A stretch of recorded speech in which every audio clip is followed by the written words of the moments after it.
ಎಲ್ಲರಿಗೂ ನಮಸ್ಕಾರ. ನಾವಿವತ್ತು ನಿಮ್ಮ ಸೈನ್ಸ್ ಟೆಕ್ಸ್ಟ್ ಬುಕ್ಕಲ್ಲಿ ಚಾಪ್ಟರ್ 15 ಅಂದರೆ ಆರ್ ಎನ್ವೈರ್ಮೆಂಟ್ ಓದೋಣ. ಸೊ ಎನ್ವೈರ್ಮೆಂಟ್ ಅಂದರೆ ಏನು, ಕನ್ನಡದಲ್ಲಿ ಏನಂತ ಕರಿತೀವಿ, ಅದಕ್ಕೆ ಪರಿಸರ ಅಂತ ಕರಿತೀವಿ ಅಲ್ವಾ. ಸುತ್ತಮುತ್ತಲ ಎಲ್ಲ ಇರೋದನ್ನ ನಾವೇನಂತ ಕರಿತೀವಿ, it's part of our environment. So why is it important, ಇದು ಯಾಕೆ ಮುಖ್ಯ, ಅದು ಓದೋದು ಏನಿರುತ್ತೆ ಇದರಲ್ಲಿ ಈಗ ನೋಡೋಣ. ಓಕೆ, ಸೊ ನಾನು ಪರಿಸರ ಬಗ್ಗೆ ಹೇಳಿದ್ನಲ್ಲ. ಸೊ ಪರಿಸರ ಅಥವಾ ಎನ್ವೈರ್ಮೆಂಟ್ ಅಂದರೆ ಏನು, the things around us are known as our environment. So ನೀವು ನಿಮ್ಮ ರೂಮಲ್ಲಿ ಕೂತಿದ್ರೆ ನೀವು ಕೂಡ ಒಂದು ಎನ್ವೈರ್ಮೆಂಟ್ ಅಲ್ಲಿ ಇರ್ತೀರಾ, ನಿಮ್ಮ ಚೇರು ಒಂದು ಎನ್ವೈರ್ಮೆಂಟಲ್ಲಿ ಇರುತ್ತೆ, ಟೇಬಲ್ ಎಲ್ಲ, it all forms the environment. ಆಯಿತಾ. It consists of living components and non living components. Living ಅಂದರೆ ಜೀವ ಇರುತ್ತೆ ಅದಕ್ಕೆ. ಫಾರ್ ಎಕ್ಸಾಂಪಲ್, ನೀವು ನಿಮಗೆ ಪೆಟ್ಟಿದ್ರೆ ನಾಯಿ, ಬೆಕ್ಕು, ಅದೆಲ್ಲ ಲಿವಿಂಗ್ ಕಾಂಪೊನೆಂಟ್ಸ್ ಆಗುತ್ತಲ್ಲ. ನಾನ್ ಲಿವಿಂಗ್ ಕಾಂಪೊನೆಂಟ್ಸ್ ಅಂದರೆ ನಾನು ಈಗ ತಾನು ಹೇಳಿದ್ನಲ್ಲ, ಚೇರು, ಟೇಬಲ್ಲು, ಬುಕ್ಕು, ಪೆನ್ನು, ಅದೆಲ್ಲ ನಾನ್ ಲಿವಿಂಗ್ ಕಾಂಪೊನೆಂಟ್ಸ್ ಆಗುತ್ತೆ. ಆಯಿತಾ. ಸೊ ಈ ಲಿವಿಂಗಿಗೆ ಇನ್ನೊಂದು ಪದ ಬಂದ್ಬಿಟ್ಟು ಬಯೋಟಿಕ್. ಆಯಿತಾ. ಇದು ಒಂದು ಸೈಂಟಿಫಿಕ್ ವರ್ಡ್, ನಿಮಗೆ ನೆನಪಿರೋದು ಮುಖ್ಯ. ಸೊ ಬಯೋಟಿಕ್ ಅಂದರೆ ಲಿವಿಂಗ್, ಮತ್ತು abiotic opposite of living. So ಇದಕ್ಕೆ ನಾವೇನಂತ ಕರಿತೀವಿ, ನಾನ್ ಲಿವಿಂಗ್. ಸೊ ಈ ಲಿವಿಂಗ್ ಮತ್ತು ನಾನ್ ಲಿವಿಂಗ್ ಆರ್ಗನಿಸಮ್ಸ್ ಮಧ್ಯೆ ಇಂಟರ್ಯಾಕ್ಷನ್ ಆಗೋದನ್ನು we say it forms an ecosystem. Ecosystem ಅಂದರೆ ಏನು, ಎನ್ವೈರ್ಮೆಂಟ್ ಅಂದರೆ ಏನು, ಪರಿಸರ ಅಲ್ವಾ. ಇಕೋಸಿಸ್ಟಮ್ ಅಂದರೆ ಪರಿಸರ ವ್ಯವಸ್ಥೆ. ಅಕ್ಕ ಇದು ಏನಿದು ಇಂಟರ್ಯಾಕ್ಷನ್ ಪದ, ನಂಗೆ ಅರ್ಥ ಆಗ್ತಿಲ್ಲ ಅಂದರೆ ತುಂಬ ಸುಲಭ. ಆಯಿತಾ. ಸೊ ಈ ಕಾಂಪೊನೆಂಟ್ಸ್ ಇರುತ್ತಲ್ಲ, ನಾನ್ ಲಿವಿಂಗು, ಲಿವಿಂಗ್ ಕಾಂಪೊನೆಂಟ್ಸ್. ಸೊ ಈ ಕಾಂಪೊನೆಂಟ್ಸ್ ನಡುವೆ ವ್ಯವಹಾರ ಆಗುವುದನ್ನು ಅಥವಾ ವ್ಯವಹರಿಸುತ್ತಲ್ಲ ಈ ಲಿವಿಂಗು, ನಾನ್ ಲಿವಿಂಗ್ ಆರ್ಗನಿಸಮ್ಸ್, ಅದನ್ನು ನಾವು ಇಂಟರ್ಯಾಕ್ಷನ್ ಅಂತ ಕರಿತೀವಿ.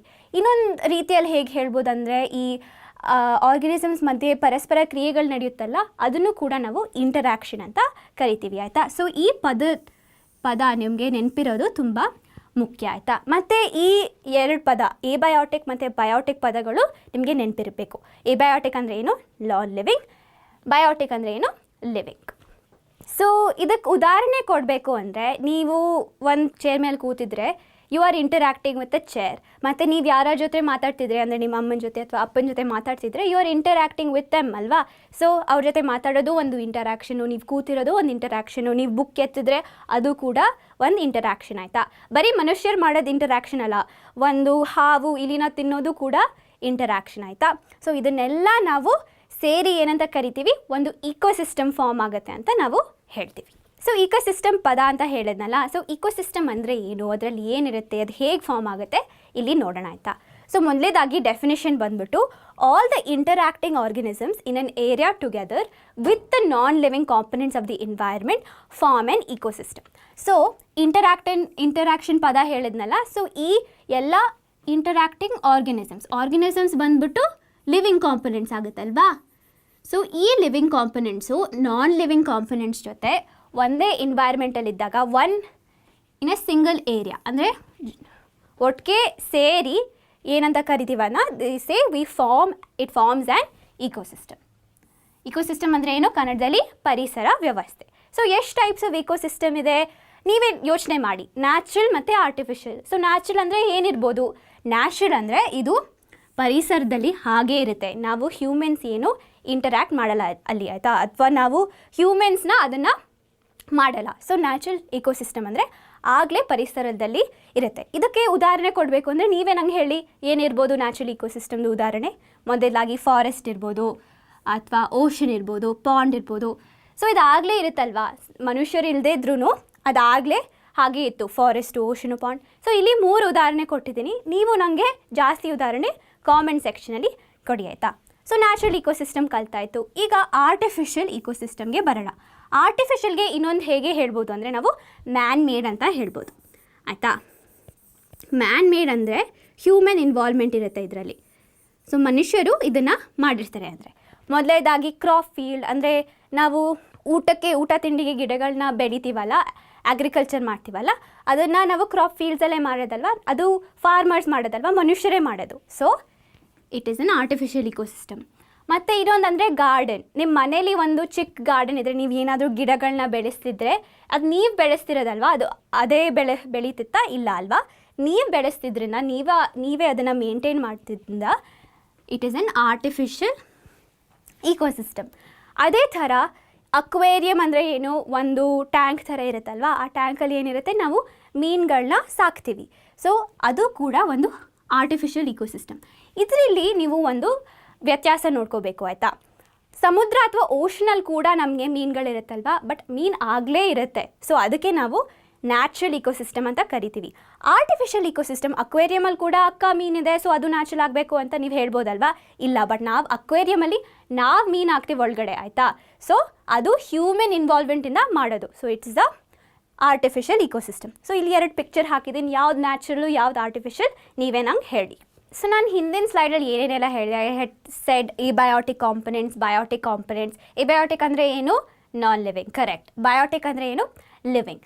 ಸೊ ಎಬಯೋಟಿಕ್ ಕಾಂಪೊನೆಂಟ್ಸ್ ಅಂದರೆ all the non living components in an ecosystem. So ಇದಕ್ಕೆ ಉದಾಹರಣೆ ಅಂದರೆ water, air, land, light, temperature. So ಬರೀ ವಸ್ತು ಆಗಬೇಕು ಅಂತ ಏನಿಲ್ಲ, ಅಂದರೆ ನೀರು, ಗಾಳಿ ಆ ಥರ ಬರೀ ಅದೇ ಆಗಬೇಕು ಅಂತ ಏನಿಲ್ಲ. ಟೆಂಪ್ರೇಚರ್ ಅಂದರೆ ತಾಪಮಾನ, ಅದು ಕೂಡ ಆಗ್ಬೋದು ಆಯಿತಾ.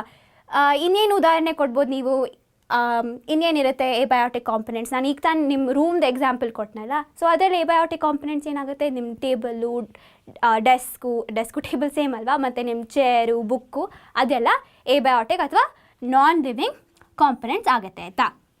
ಸೊ ನಾನ್ ಲಿವಿಂಗ್ ಮುಗಿಸಾಯಿತು. ಈಗ ಲಿವಿಂಗಿಗೆ ಬರೋಣ. ಬಯೋಟಿಕ್ ಕಾಂಪೊನೆಂಟ್ಸ್ ಅಂದರೆ ಏನು, ಆಲ್ ದ ಲಿವಿಂಗ್ ಕಾಂಪೊನೆಂಟ್ಸ್. ಇದಕ್ಕೆ ಉದಾಹರಣೆ ಅಂದರೆ ಏನು, ಪ್ಲ್ಯಾಂಟ್ಸ್ ಅಂದರೆ ಗಿಡಗಳು, ಆ್ಯನಿಮಲ್ಸ್ ಅಂದರೆ ಪ್ರಾಣಿಗಳು, ಬ್ಯಾಕ್ಟೀರಿಯಾ ಅಂದರೆ ಏನು, ನೀವು 9th ಸ್ಟ್ಯಾಂಡರ್ಡಲ್ಲಿ ಡೈವರ್ಸಿಟಿ ಚಾಪ್ಟರಲ್ಲಿ ಕಲ್ತಿರ್ಬೇಕಲ್ವಾ. ಮೈಕ್ರೋ ಆರ್ಗನಿಸಮ್ಸ್ ಅಂದರೆ ತುಂಬ ಚಿಕ್ಕ ಇರೋ ಆರ್ಗನಿಸಮ್ಸ್ನ ನಾವು ಬ್ಯಾಕ್ಟೀರಿಯಾ ಅಂತ ಕರಿತೀವಿ. ಮತ್ತು ಫಂಗೈ ಅಂದರೆ ಏನು, ನೀವು ನೋಡಿರ್ಬೋದಲ್ವಾ ನಿಮ್ಮ ಮನೇಲಿ ಬ್ರೆಡ್ಡು ಅಥವಾ ಹಣ್ಣುಗಳು ತುಂಬ ಹಳೇದಾದಾಗ ನಾವು ಏನಂತ ಹೇಳ್ತೀವಿ, ಅದಕ್ಕೆ ಬೂಸ್ಟ್ ಇಡ್ದಿದೆ ಅಂತ ಹೇಳ್ತೀವಲ್ವಾ. ಸೊ ಆ ಬೂಸ್ಟು ಕೂಡ ಒಂದು ಫಂಗಸ್ಸು. ಸೊ ಇದಕ್ಕೆ ಕನ್ನಡದಲ್ಲಿ ಏನಂತ ಹೇಳ್ತೀವಿ, ಶಿಲೀಂಧ್ರಗಳು ಆಯಿತಾ. ಸೊ ಅದು ತುಂಬ ಕಷ್ಟ ಅಲ್ವಾ, ನೀವು ಫಂಗೈ ಅಂತಲೇ ನೆನ್ಪಿಟ್ಕೊಳ್ಳಿ ಆಯಿತಾ. ಸೊ ಇಲ್ಲಿ ಒಂದು ಫ್ಲೋ ಚಾರ್ಟ್ ಹಾಕಿದೆ.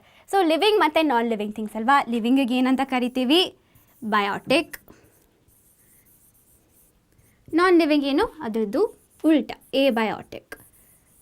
ಓಕೆ, ಸೊ ನೋಡಿ ಇಲ್ಲಿ ಏನು ಎಕ್ಸಾಂಪಲು, ಪ್ಲ್ಯಾಂಟ್ಸ್ ಅಂದರೆ ಗಿಡಗಳು, ಆ್ಯನಿಮಲ್ಸ್ ಅಂದರೆ ಪ್ರಾಣಿಗಳು, ಪಕ್ಷಿಗಳು, ಅದು ಇಲ್ಲೂ. ಪೀಪಲ್ ಅಂದರೆ ಮನುಷ್ಯರು, ನಾವು ಕೂಡ ಲಿವಿಂಗ್ ಅಲ್ವಾ, ನಮಗೂ ಕೂಡ ಜೀವ ಇದೆ. ಸೊ ನಾವು ಕೂಡ ಲಿವಿಂಗ್ ಥಿಂಗ್ಸ್ಗೆ ಕಾಂಟ್ರಿಬ್ಯೂಟ್ ಮಾಡ್ತೀವಿ. ಮತ್ತು ನಾನ್ ಲಿವಿಂಗಲ್ಲಿ 2 ಥರ ಇದೆ ಆಯಿತಾ. ಒಂದು ನ್ಯಾಚುರಲ್ ಅಂದರೆ ಆಗಲೇ ನಮ್ಮ ಪರಿಸರದಲ್ಲಿದೆ, ಅಂದರೆ ಈ ಗಾಳಿ, ಈ ಮೋಡಗಳು, ಮಳೆ, ಬಿಸಿಲು, ರಾಕ್ಸ್ ಎಲ್ಲ ನ್ಯಾಚುರಲ್ ನಾನ್ ಲಿವಿಂಗ್ ಥಿಂಗ್ಸ್ ಆಗುತ್ತೆ. ಮ್ಯಾನ್ ಮೇಡ್ ಅಂದರೆ ನಾವೇನು ಮಾಡ್ತೀವಿ ಅಂದರೆ ಈ ಟೇಬಲ್ಲು, ಈ ಬುಕ್ಕು, ಪೆನ್ನು, ಚೇರ್ ಎಲ್ಲ ಮ್ಯಾನ್ ಮೇಡ್, ಅಂದರೆ ನಾವು ಮಾಡಿರೋದನ್ನ ನಾವು ಮ್ಯಾನ್ ಮೇಡ್ ಅಂತ ಕರಿತೀವಿ. ಸೊ ಈ ಡಿಫ್ರೆನ್ಸಿಯೇಷನ್ನು ನಿಮಗೆ ನೆನಪಿರಬೇಕು, ಲಿವಿಂಗ್ ಮತ್ತು ನಾನ್ ಲಿವಿಂಗ್ ಥಿಂಗ್ಸ್ನ ನಾವು ಹೇಗೆ ಡಿಫ್ರೆನ್ಷಿಯೇಟ್ ಮಾಡ್ತೀವಿ ಅಂತ ಗೊತ್ತಿರಬೇಕು. ಸೊ ನಾನೇನು ಹೇಳಿದೆ, ಈಕೋಸಿಸ್ಟಮ್ನ ನಾವು ಬಯೋಟಿಕ್ ಮತ್ತು ಎಬಯೋಟಿಕ್ ಕಾಂಪೊನೆಂಟ್ಸ್ಗೆ ಡಿವೈಡ್ ಮಾಡ್ಬೋದು ಅಂತ. ಮತ್ತು ನಾವು ಬಯೋಟಿಕ್ ಕಾಂಪೊನೆಂಟ್ಸ್ನ ಫರ್ದರ್ ಡಿವೈಡ್ ಮಾಡ್ಬೋದು. ಯಾವ ಬೇಸಿಸ್ನಲ್ಲಿ ಡಿವೈಡ್ ಮಾಡ್ಬೋದು ಅಂದರೆ, ಯಾವ ರೀತಿಯಲ್ಲಿ ಡಿವೈಡ್ ಮಾಡ್ಬೋದು ಅಂದರೆ, on the basis of nutrition ಅಂದರೆ ಅದು ಏನು ತಿನ್ನುತ್ತೆ, ವಾಟ್ ಫುಡ್ ಇಟ್ ಕನ್ಸ್ಯೂಮ್ಸ್, ಅದನ್ನು ನಾವು ಆ ಬೇಸಿಸ್ ಮೇಲೆ we can divide it into 3 main components ಆಯಿತಾ. ಮೊದಲನೇ ಕಾಂಪೊನೆಂಟ್ ಬಂದ್ಬಿಟ್ಟು ಪ್ರೊಡ್ಯೂಸರ್ಸ್ ಅಂದರೆ ಆಲ್ ಗ್ರೀನ್ ಪ್ಲ್ಯಾಂಟ್ಸ್ ಅಥವಾ ಬ್ಲೂ ಆಲ್ಗೆ ಅಂದರೆ ಏನು, ಪಾಚಿ ಗೊತ್ತಿರಬೇಕಲ್ವಾ ನಿಮಗೆ. ಏನಾದರೂ ನೀರನ್ನ ತುಂಬ ಹೊತ್ತು ಹೊರಗಡೆ ಇಟ್ಟರೆ, ಹೊರಗಡೆ ಅಂದರೆ ಏನಾದರೂ ಸಿಮೆಂಟ್ ಹತ್ರ ಏನಾದರೂ ಇಟ್ಟರೆ ಏನಾಗುತ್ತೆ, ಗ್ರೀನ್ ಹರಿಯಾಗಿರೋ ಪಾಚಿ ಬರುತ್ತಲ್ಲ, ಅದನ್ನು ನಾವು ಆಲ್ಗೆ ಅಂತ ಕರಿತೀವಿ.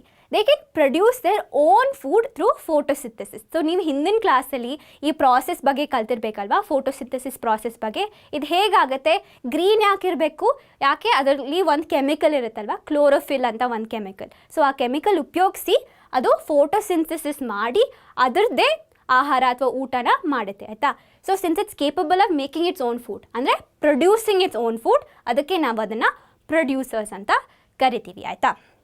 ಸೊ ಅದು ಒಂದು ರೀತಿ ಕಾಂಪೊನೆಂಟ್ ಆಯಿತು.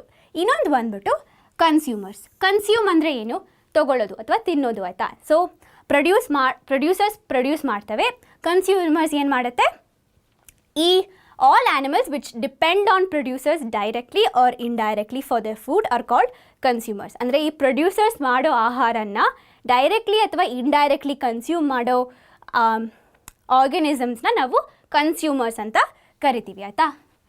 ಸೊ ಈ ಡಿಪೆಂಡ್ ಪದ ತುಂಬ ಮುಖ್ಯ ಆಯಿತಾ, ಡೈರೆಕ್ಟ್ಲಿ ಅಥವಾ ಇಂಡೈರೆಕ್ಟ್ಲಿ. ಸೊ ಈ ಡೈರೆಕ್ಟ್ಲಿ ಅಥವಾ ಇಂಡೈರೆಕ್ಟ್ಲಿ ಹೇಗಾಗುತ್ತೆ ಈಗ ನೋಡೋಣ. ಸೊ ಡೈರೆಕ್ಟ್ಲಿ ಬಂದ್ಬಿಟ್ಟು ಹರ್ಬಿವೋರ್ಸ್ ಅಂದರೆ ಏನು? They eat only plants. ಇದಕ್ಕೆ ಉದಾಹರಣೆ ಅಂದರೆ ಏನು? ಈ ಡಿಯರ್ ಅಂದರೆ ಜಿಂಕೆ ಏನಾದರೂ ಬೇರೆ ಪ್ರಾಣಿ ತಿನ್ನುತ್ತಾ? ಇಲ್ಲ ಅಲ್ವಾ, ಬರೀ ಗಿಡಗಳನ್ನ ತಿನ್ನುತ್ತೆ. ಅದೇ ಥರ ಹಸು ಕೂಡ ಬರೀ ಗಿಡಗಳು ತಿನ್ನುತ್ತಲ್ವಾ, ಅದಕ್ಕೆ ನಾವು ಹರ್ಬಿವೋರ್ಸ್ ಅಂತ ಕರಿತೀವಿ. ನೀವು ಕೂಡ ವೆಜಿಟೇರಿಯನ್ ಆಗಿದ್ದರೆ, ಬರೀ ಗಿಡಗಳನ್ನ ತಿಂತಿದ್ರೆ ನೀವು ಕೂಡ ಹರ್ಬಿವೋರ್ ಆಗ್ತೀರಾ, ಆಯಿತಾ? ಅದೇ ಥರ ಡೈರೆಕ್ಟ್ ಡಿಪೆಂಡೆನ್ಸ್ ನೋಡಿದ್ವಲ್ಲ, ಈಗ ಇಂಡೈರೆಕ್ಟ್ ಡಿಪೆಂಡೆನ್ಸ್ ನೋಡೋಣ, ಆಯಿತಾ? ಕಾರ್ನಿವೋರ್ಸ್ ಅಂದರೆ ಏನು? They eat only the flesh of other animals. ಅಂದರೆ ಯಾವ ಪ್ರಾಣಿಗಳು ಬರೀ ಬೇರೆ ಪ್ರಾಣಿಗಳನ್ನ ತಿನ್ನುತ್ತವೆ ಅದನ್ನು ನಾವು ಕಾರ್ನಿವೋರ್ಸ್ ಅಂತ ಕರಿತೀವಿ. ಈ ಕಾರ್ನಿವೋರ್ಸು ಗಿಡಗಳನ್ನ ತಿನ್ನೋದೇ ಇಲ್ಲ, ಆಯಿತಾ? ಸೊ ಅದಕ್ಕೆ ನಾವು ಇದನ್ನು ಇಂಡೈರೆಕ್ಟ್ ಅಂತ ಹೇಳ್ತೀವಿ. ಇಂಡೈರೆಕ್ಟ್ ಅಂದರೆ ಇದು ಪ್ರೊಡ್ಯೂಸರ್ಸ್ನ ಡೈರೆಕ್ಟ್ಲಿ ತಿನ್ನುತ್ತಾ? ಇಲ್ಲ ಅಲ್ವಾ, ಬೇರೆ ಪ್ರಾಣಿಗಳನ್ನ ತಿಂತವೆ ಈ ಪ್ರಾಣಿಗಳು ಅಥವಾ ಈ ಕಾರ್ನಿವೋರ್ಗಳು. ಇದಕ್ಕೆ ಉದಾಹರಣೆ ಅಂದರೆ ಏನು? ಟೈಗರು ಮತ್ತು ಲಯನ್, ಅಂದರೆ ಈ ಸಿಂಹ, ಬೇರೆ ದೊಡ್ಡ ದೊಡ್ಡ ಪ್ರಾಣಿಗಳಿರುತ್ತಲ್ಲ ಅದನ್ನು ನಾವು ಕಾರ್ನಿವೋರ್ಸ್ ಅಂತ ಕರಿತೀವಿ. ಮತ್ತು ಇನ್ನೊಂದು ರೀತಿ ಅಂದರೆ ಆಮ್ನಿವೋರ್ಸ್ ಈಟ್ ಬೋತ್ ಪ್ಲ್ಯಾಂಟ್ಸ್ ಆ್ಯಂಡ್ ಆ್ಯನಿಮಲ್ಸ್. ಅಂದರೆ ಬರೀ ಗಿಡಗಳು ಅಥವಾ ಬರೀ ಪ್ರಾಣಿಗಳಿಗೂ ಅಷ್ಟೇ ತಿನ್ನಲ್ಲ, ಎರಡನ್ನೂ ತಿನ್ನುತ್ತೆ. ಇದಕ್ಕೆ ಉದಾಹರಣೆ ಅಂದರೆ ಹ್ಯೂಮನ್ಸ್, ಮನುಷ್ಯರು. ಯಾಕಂದರೆ ನೀವು ನಾನ್ ವೆಜಿಟೇರಿಯನ್ ಆಗಿದ್ದರೆ ನೀವು ಬರೀ ಪ್ರಾಣಿಗಳು ತಿಂತೀರಾ? ಇಲ್ಲ ಅಲ್ವಾ, ನೀವು ಕೂಡ ಗಿಡಗಳನ್ನು ಕೂಡ ತಿಂತೀರಾ. ಅಂದರೆ ಈ ವೆಜಿಟೇಬಲ್ಸು, ಫ್ರೂಟ್ಸ್ ಎಲ್ಲ ತಿಂತೀರಾ, ಮತ್ತು ನೀವು ಪ್ರಾಣಿಗಳದ್ದು ಮೀಟ್ ಕೂಡ ತಿಂತೀರಾ. ಸೊ ಇದಕ್ಕೆ ಉದಾಹರಣೆ ಬಂದ್ಬಿಟ್ಟು ನಾಯಿಗಳು ಮತ್ತು ಹ್ಯೂಮನ್ಸ್ ಆ್ಯಂಡ್ ಡಾಗ್ಸ್. ಮತ್ತು final type of consumers parasites ಅಂದರೆ ಏನು? They live on the body of the host organism and take food from it. ಅಂದರೆ they can't produce their own food. ಅಂದರೆ ಈ ಪ್ಯಾರಸೈಟ್ಗಳು ಅವ್ರದ್ದೇ ಆಹಾರ ಪ್ರೊಡ್ಯೂಸ್ ಮಾಡೋಕ್ಕಾಗಲ್ಲ. ಸೊ ಏನು ಮಾಡ್ತವೆ ಈ ಪ್ಯಾರಸೈಟ್ಗಳು? ಯಾವುದೋ ಬೇರೆ ಆರ್ಗ್ಯಾನಿಸಮ್ ಮೇಲೆ ಇದ್ಬಿಟ್ಟು ಆ ಆರ್ಗನಿಸಮ್ ಏನು ಸಿಗುತ್ತೆ ಆ ಆರ್ಗನಿಸಮ್ಗೆ ಫುಡು ಅದನ್ನು ಅವ್ರು ತಗೋತಾರೆ. ಉದಾಹರಣೆ ಅಂದರೆ ಲೈಸ್. ನೀವು ಕೇಳಿರ್ಬೋದು ಅಲ್ವಾ, ಕೂದಲಿಗೆ ಯಾವುದೋ ಒಂದು ಲೈಸ್ ಅಂತ ಬರುತ್ತೆ ಅಂತ. ಸೊ ಏನು ಮಾಡುತ್ತೆ ಈ ಲೈಸು? ನಿಮ್ಮದು ರಕ್ತ ಅಥವಾ ಬ್ಲಡ್ಡನ್ನ ಕುಡಿಯುತ್ತೆ. ಅದೇ ಥರ ಬೆಡ್ ಬಗ್ ಕೂಡ ಹಾಗೆ ಇರುತ್ತೆ, ಆಯಿತಾ? ಬೆಡ್ ಬಗ್ಗು ಬೇರೆ ಏನು ಆಹಾರ ತಿನ್ನಲ್ಲ, ನಿಮ್ಮ ದೇಹದ ಮೇಲೆ ಬಂದ್ಬಿಟ್ಟು ನಿಮ್ಮದು ರಕ್ತ ಕುಡಿಯುತ್ತೆ. ಸೊ ಇದೆರಡು ಇನ್ಸೆಕ್ಟ್ಸ್ ಆಗುತ್ತೆ, ಆಯಿತಾ? ಕೀಟಗಳು. ಸೊ ಮೂರನೇ ಉದಾಹರಣೆ ಬಂದ್ಬಿಟ್ಟು ಕಸ್ಕ್ಯೂಟ. ಇದು ಒಂದು ಪ್ಯಾರಸಿಟಿಕ್ ಪ್ಲ್ಯಾಂಟ್, ಆಯಿತಾ? ಸೊ ಇದೇನು ಮಾಡುತ್ತೆ? ಯಾವುದೋ ಹೋಸ್ಟ್ ಪ್ಲ್ಯಾಂಟ್ ಮೇಲೆ ಇದು ಬೆಳೆಯುತ್ತೆ, ಆಯಿತಾ? ಇದಕ್ಕೆ ಅದರದ್ದೇ ಆಹಾರ ಮಾಡೋಕ್ಕಾಗಲ್ಲ. ಸೊ ಏನು ಮಾಡುತ್ತೆ? ಆ ಹೋಸ್ಟ್ ಪ್ಲ್ಯಾಂಟ್ದು ಆಹಾರ ಏನು ಮಾಡುತ್ತೆ? ಅದಕ್ಕೆ ಅದರದ್ದು ಆಹಾರ ತೊಗೊಳ್ಳುತ್ತೆ, ಆಯಿತಾ? So it lives on the body of that host organism and takes food from it, ಆಯಿತಾ?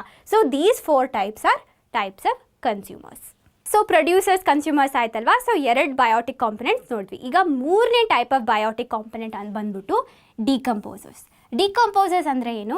They include micro organisms. ನಾನು ಹೇಳಿದ್ನಲ್ಲ, ಮೈಕ್ರೋ ಆರ್ಗನಿಸಮ್ಸ್ ಅಂದರೆ ಏನು? ಚಿಕ್ಕ organisms such as bacteria or fungi that break down the dead remains and waste products of organisms, ಆಯಿತಾ? So ಬರೀ ಅದು ಏನಾದರೂ ಪ್ರಾಣಿ ಅಥವಾ ಗಿಡ ಅಥವಾ ಲಿವಿಂಗ್ ಆರ್ಗ್ಯಾನಿಸಮ್ಸ್ ಸತ್ತಾಗ ಏನಾಗುತ್ತೆ? ಇಟ್ಸ್ ಡೆಡ್ ರಿಮೇನ್ ಅಲ್ವಾ? ಸೊ ಆ ಡೆಡ್ ರಿಮೇನ್ ಅಥವಾ ಈ ಪ್ರಾಣಿಗಳು ವೇಸ್ಟ್ ರಿಲೀಸ್ ಮಾಡುತ್ತಲ್ವಾ, ಆ ವೇಸ್ಟ್ ಪ್ರಾಡಕ್ಟ್ಸ್, ಇದು ಡೆಡ್ ರಿಮೇನ್ಸ್ ಆರ್ ವೇಸ್ಟ್ ಪ್ರಾಡಕ್ಟ್ಸ್ನ ಇದು ಡಿಕಂಪೋಸ್ ಮಾಡುತ್ತೆ. ಸೊ ಈ ರಿಮೇನ್ಸಲ್ಲಿ ಅಥವಾ ವೇಸ್ಟ್ ಪ್ರಾಡಕ್ಟ್ಸಲ್ಲಿ ನಮಗೆ ಆರ್ಗ್ಯಾನಿಕ್ ಸಬ್ಸ್ಟೆನ್ಸಸ್ ಇರುತ್ತೆ ಅಲ್ವಾ? ನೀವು ಕಾರ್ಬನ್ ಕಾಂಪೌಂಡ್ಸ್ ಚಾಪ್ಟರಲ್ಲಿ ಓದಿರ್ತೀರ. All living organisms are made of organic substances. Organic ಅಂದರೆ ಏನು? Contain carbon. ಸೊ ಏನು ಮಾಡುತ್ತೆ ಈ ಮೈಕ್ರೋ ಆರ್ಗ್ಯಾನಿಸಮ್ಸು? ಈ ಆರ್ಗ್ಯಾನಿಕ್ ಸಬ್ಸ್ಟೆನ್ಸಸ್ನ ಇಂಟು ಸಿಂಪಲ್ ಇನ್ಆರ್ಗ್ಯಾನಿಕ್ ಸಬ್ಸ್ಟೆನ್ಸಸ್ಗೆ ಕನ್ವರ್ಟ್ ಮಾಡುತ್ತೆ. ಇನ್ಆರ್ಗ್ಯಾನಿಕ್ ಸಬ್ಸ್ಟೆನ್ಸಸ್ ಅಂದರೆ ಡೋಂಟ್ ಕಂಟೇನ್ ಕಾರ್ಬನ್.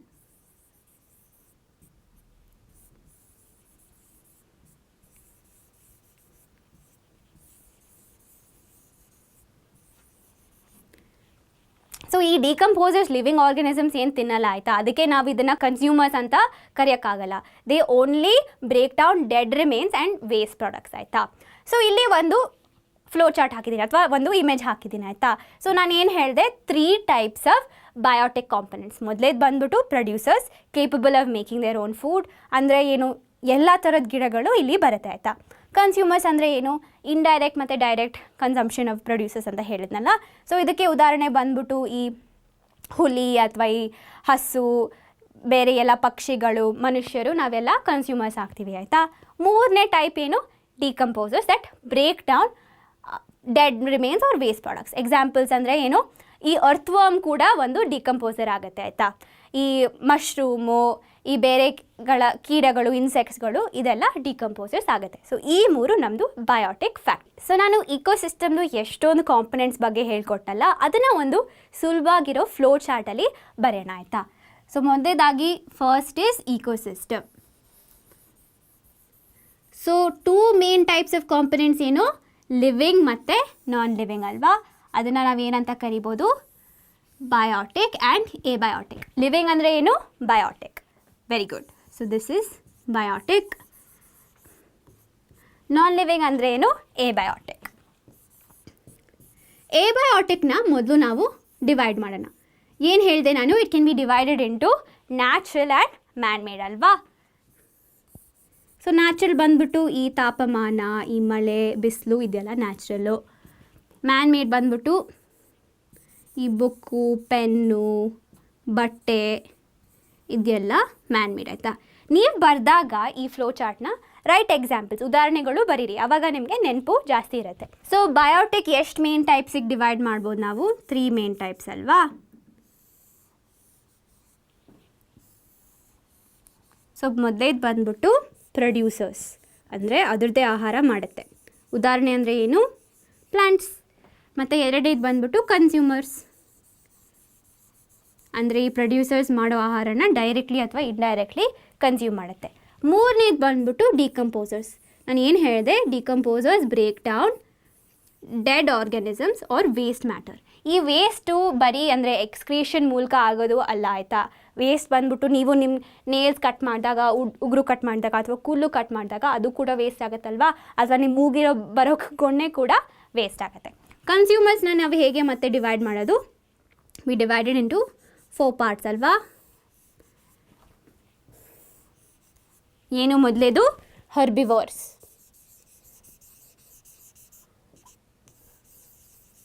ಮತ್ತು ಎರಡನೇದೇನು, ಕಾರ್ನಿವೋರ್ಸ್.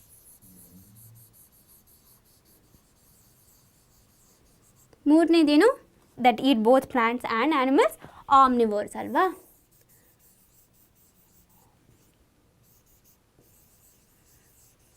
ಮತ್ತು final type of consumers, parasites.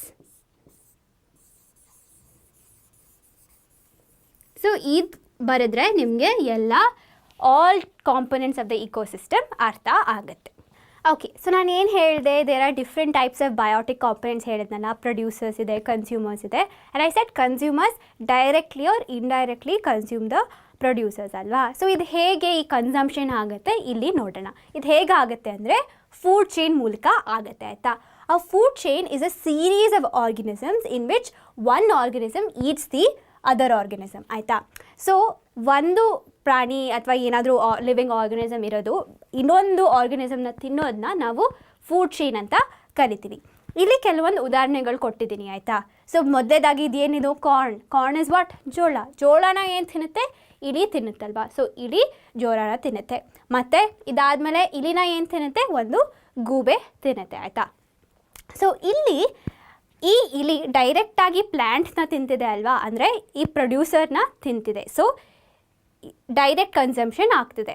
ಆದರೆ ಈ ಔಲು ಏನು, ಇದು ಕೂಡ ಒಂದು ಕನ್ಸ್ಯೂಮರ್ ಅಲ್ವಾ, ಬಟ್ ಇದು ಈ ಇಲಿನ ತಿಂತಿದೆ. So it is indirectly dependent on producer. ಯಾಕಂದರೆ ಈ ಜೋಳ ಇರಲಿಲ್ಲ ಅಂದರೆ ಈ ಇಲಿ ಇರ್ತಿತ್ತಾ, ಇಲ್ಲ ಅಲ್ವಾ. ಸೊ ಈ ಜೋಳ ಇದ್ರಿಂದ ಈ ಇಲಿ ಇದೆ, ಈ ಇಲಿನ ಈ ಗೂಬೆ ತಿಂತಿದೆ.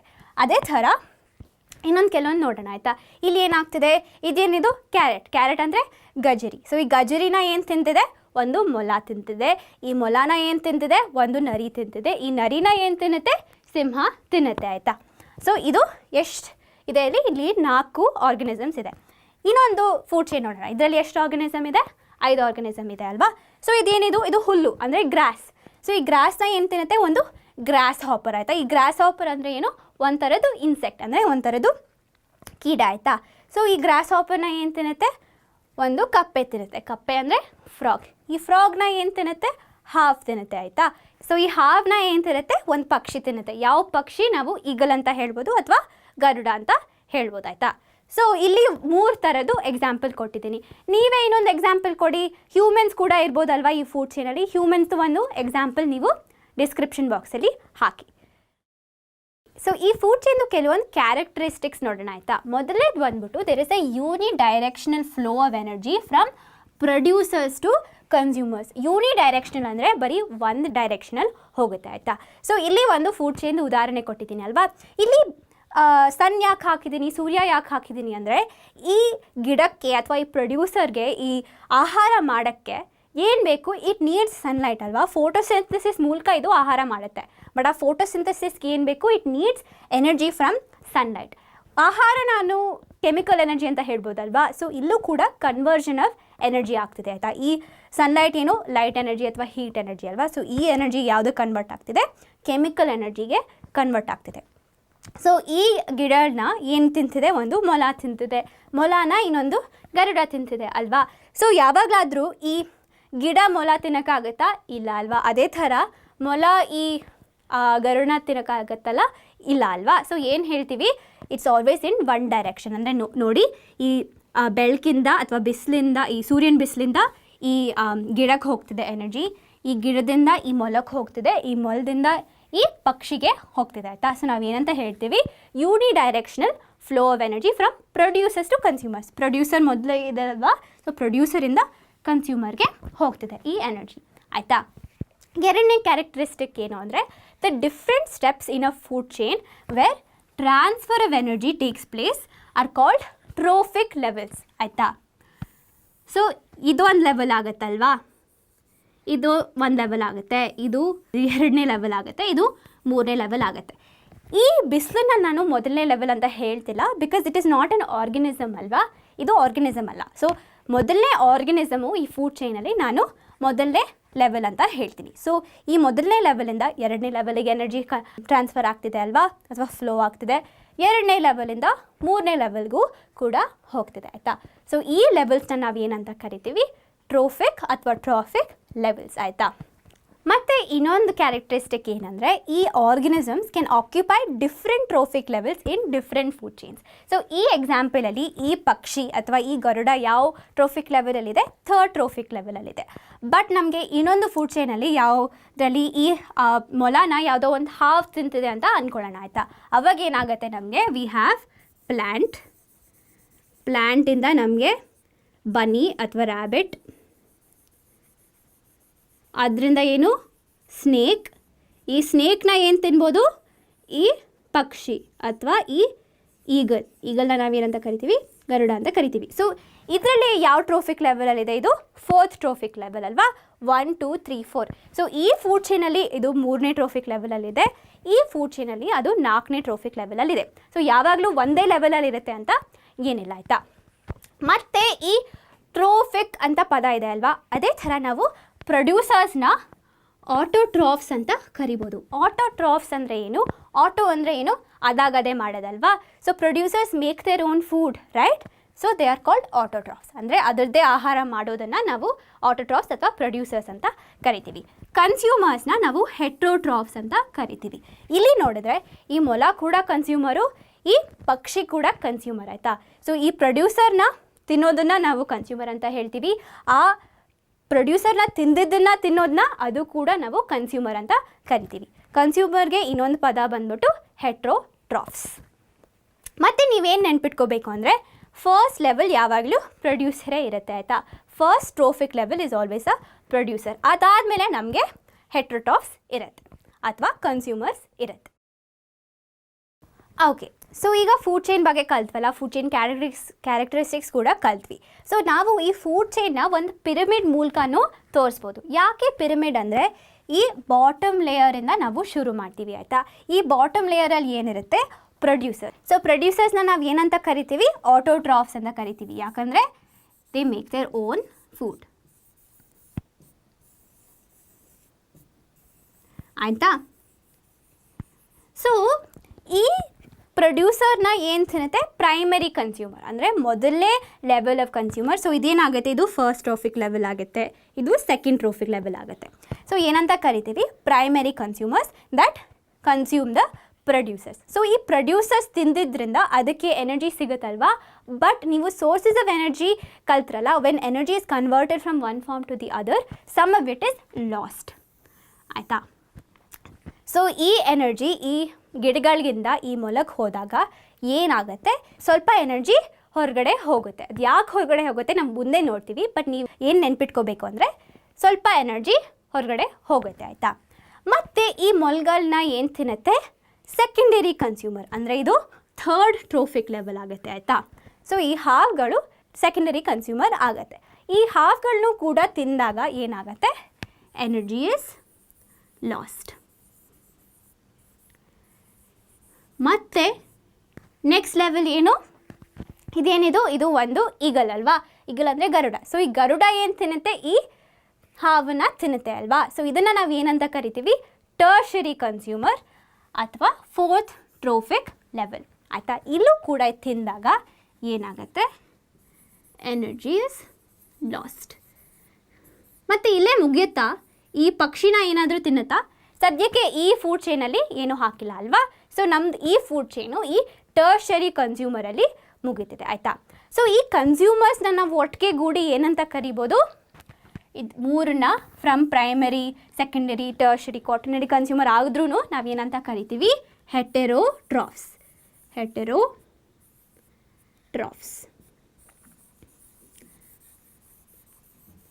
ಆಯಿತಾ?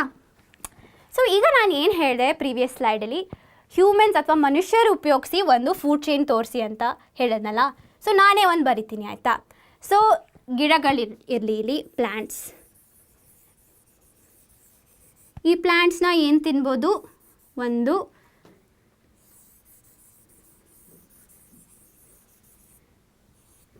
ಚಿಕನ್ ತಿನ್ನುತ್ತಲ್ವಾ ಈ ಪ್ಲ್ಯಾಂಟ್ಸ್ನ, ಅಥವಾ ಈ ಜೋಳನ ಏನು ತಿನ್ನುತ್ತೆ, ಚಿಕನ್ ತಿನ್ನುತ್ತಲ್ವಾ.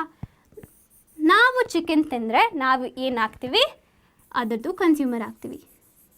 ಸೊ ಹ್ಯೂಮನ್ಸ್ನ ಯಾವುದಾದ್ರೂ ಪ್ರಾಣಿ ತಿನ್ನುತ್ತಾ, ಇಲ್ಲ ಅಲ್ವಾ. ಸೊ ಈ ಫುಡ್ ಚೈನಲ್ಲಿ humans will be the top of the food chain. ಆಯಿತಾ? ಸೊ ಇಲ್ಲಿ ಏನಾಗುತ್ತೆ, ಇದು ಫಸ್ಟ್ ಟ್ರೋಫಿಕ್ ಲೆವೆಲ್ ಆಗುತ್ತೆ, ಇದು ಸೆಕೆಂಡ್ ಟ್ರೋಫಿಕ್ ಲೆವೆಲ್ ಆಗುತ್ತೆ, ಇದು ಥರ್ಡ್ ಟ್ರೋಫಿಕ್ ಲೆವೆಲ್ ಆಗುತ್ತೆ. ಇದೇನಾಗುತ್ತೆ, ಪ್ರೊಡ್ಯೂಸರ್ ಚಿಕನ್ ಬಂದ್ಬಿಟ್ಟು ಪ್ರೈಮರಿ ಕನ್ಸ್ಯೂಮರ್, ಹ್ಯೂಮನ್ಸ್ ಅಥವಾ ಮನುಷ್ಯರು ಬಂದ್ಬಿಟ್ಟು ಸೆಕೆಂಡರಿ ಕನ್ಸ್ಯೂಮರ್. ಸೊ ನಮ್ಮ ಈ ಫುಡ್ ಚೈನು ಇಲ್ಲಿಗೆ ಮುಗಿಯುತ್ತೆ. ಹಾಂ, ಸೊ ನಾನೇನು ಹೇಳಿದೆ, ಈ ಟ್ರೋಫಿಕ್ ಲೆವೆಲ್ಸ್ ಮಧ್ಯೆ ಎನರ್ಜಿ ಮೂವ್ ಆಗುತ್ತಲ್ವ, flow of energy is there ಅಲ್ವಾ. ಸೊ ಈ ಪ್ರೊಡ್ಯೂಸರ್ಸ್ ಅಥವಾ ಗ್ರೀನ್ ಪ್ಲ್ಯಾಂಟ್ಸಿಗೆ ಎನರ್ಜಿ ಎಲ್ಲಿಂದ ಸಿಗುತ್ತೆ, ಸನ್ಲೈಟಿಂದ ಸಿಗುತ್ತೆ ಅಲ್ವಾ. ನಾನು ಏನು ಹೇಳಿದೆ, the sun is an ultimate source of energy. So ಈ ಸನ್ಲೈಟು 1% ಆಫ್ ಸೋಲಾರ್ ಎನರ್ಜಿ ತೊಗೊಂಡು ಏನಕ್ಕೆ ಕನ್ವರ್ಟ್ ಮಾಡ್ತಾರೆ ಈ producers, converted into food energy. ಕೆಮಿಕಲ್ಸ್ಗೆ ಕನ್ವರ್ಟ್ ಆಗುತ್ತಲ್ವಾ, chemicals are food is a chemical ಅಲ್ವಾ. ಸೊ ನಾವು ಅದನ್ನು ಫುಡ್ ಎನರ್ಜಿ ಅಂತ ಹೇಳ್ಬೋದು. ಮತ್ತು ಇನ್ನೊಂದು ತುಂಬ ಮುಖ್ಯ ಅಂದರೆ, ಒಂದು 10% ಲಾ ಅಂತ ಒಂದು ಲಾ ಇದೆ.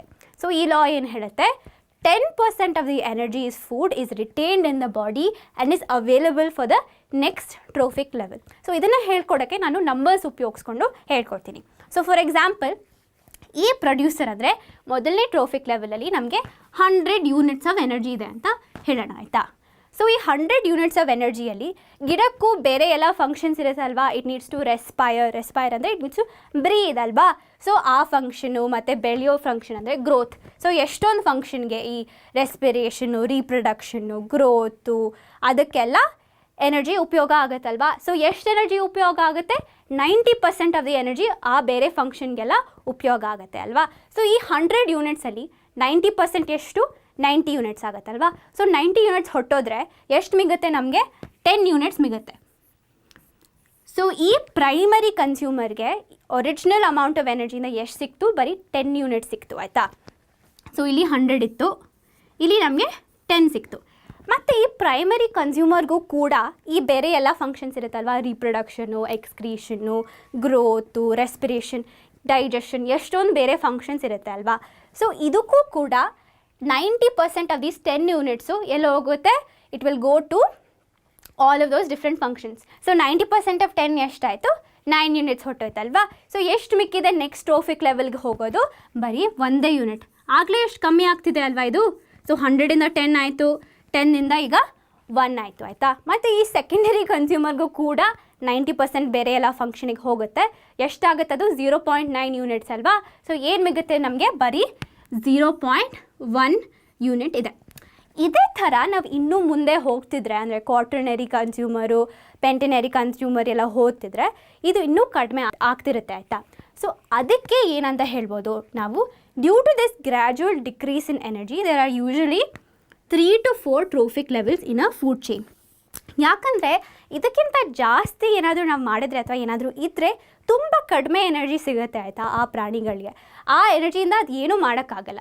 ಸೊ ಅದಕ್ಕೆ ಯೂಶಲಿ 4 ಲೆವೆಲ್ಸ್ ಅಥವಾ 3 ಲೆವೆಲ್ಸ್ ಅಥವಾ ಮ್ಯಾಕ್ಸಿಮಮ್ 5 ಲೆವೆಲ್ಸಲ್ಲಿ ಈ ಫುಡ್ ಚೈನ್ಗಳು ನಿಲ್ಲುತ್ತೆ ಆಯಿತಾ. ಮತ್ತು ಏನು ನೀವು ಅರ್ಥ ಮಾಡ್ಕೋಬೇಕು ಅಂದರೆ there are more organisms at lower trophic levels than higher trophic levels. ಇದು ಕೂಡ ನಿಮಗೆ ಸೆಲ್ಫ್ ಎಕ್ಸ್ಪ್ಲಾನೇಟರಿ ಅಲ್ವಾ, ಯಾಕಂದರೆ ಕಡಿಮೆ ಟ್ರಾಫಿಕ್ ಲೆವೆಲ್ಸಲ್ಲಿ ಜಾಸ್ತಿ ಎನರ್ಜಿ ಇದೆ ಆಯಿತಾ. ಸೊ ಈ ಜಾಸ್ತಿ ಎನರ್ಜಿ ಇರೋದ್ರಿಂದ ನಾವು ದೇರ್ ಆರ್ ಮೋರ್ ಪ್ರೊಡ್ಯೂಸರ್ಸ್ ಅಂತ ಅಥವಾ ಲೋವರ್ ಟ್ರಾಫಿಕ್ ಲೆವೆಲ್ಸಲ್ಲಿ ಜಾಸ್ತಿ ಇದೆ ಅಂತ ನಾವು ಹೇಳ್ಬೋದು. ನಾವು ಮೇಲೆ ಹೋದಷ್ಟು the number of organisms decreases. ಅದಕ್ಕೆ ನಾವು ಒಂದು ಪಿರಮಿಡ್ ಸ್ಟ್ರಕ್ಚರ್ ಥರ ತೋರಿಸ್ತೀವಿ, ಯಾಕಂದರೆ ಕೆಳಗಡೆಯಲ್ಲಿ ಜಾಸ್ತಿ ಇರುತ್ತೆ, ಮೇಲೆ ಹೋದಷ್ಟು ಕಡಿಮೆ ಆಗ್ತಾ ಇರುತ್ತೆ. ಸೊ ನಾವು ಫುಡ್ ಚೈನ್ ಕಲ್ತಾಯ್ತಲ್ವಾ. ಸೊ ಫುಡ್ ಚೈನಲ್ಲಿ ಯಾವುದೋ ಒಂದು ಉದಾಹರಣೆಯಲ್ಲಿ ಏನಿತ್ತು, ಗಿಡ ಇತ್ತು, ಅದಾದಮೇಲೆ ಒಂದು ಇಲಿ ಇತ್ತು, ಇಲಿ ಆದಮೇಲೆ ಗೂಬೆ ಇತ್ತು. ಬಟ್ ಆ ಇಲಿನ ಬೇರೆ ಪ್ರಾಣಿನೂ ತಿನ್ಬೋದಲ್ವಾ, ಯಾವುದೋ ಒಂದು ಹಾವು ತಿನ್ಬೋದು ಅದು.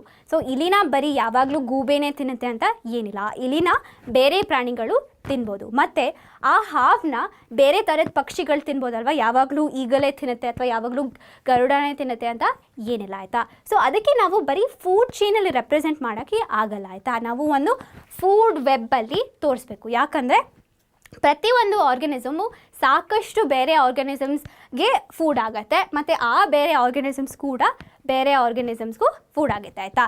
ಸೊ ಅದಕ್ಕೆ ನಾವು ಫುಡ್ ವೆಬ್ನ ಮಾಡ್ತೀವಿ.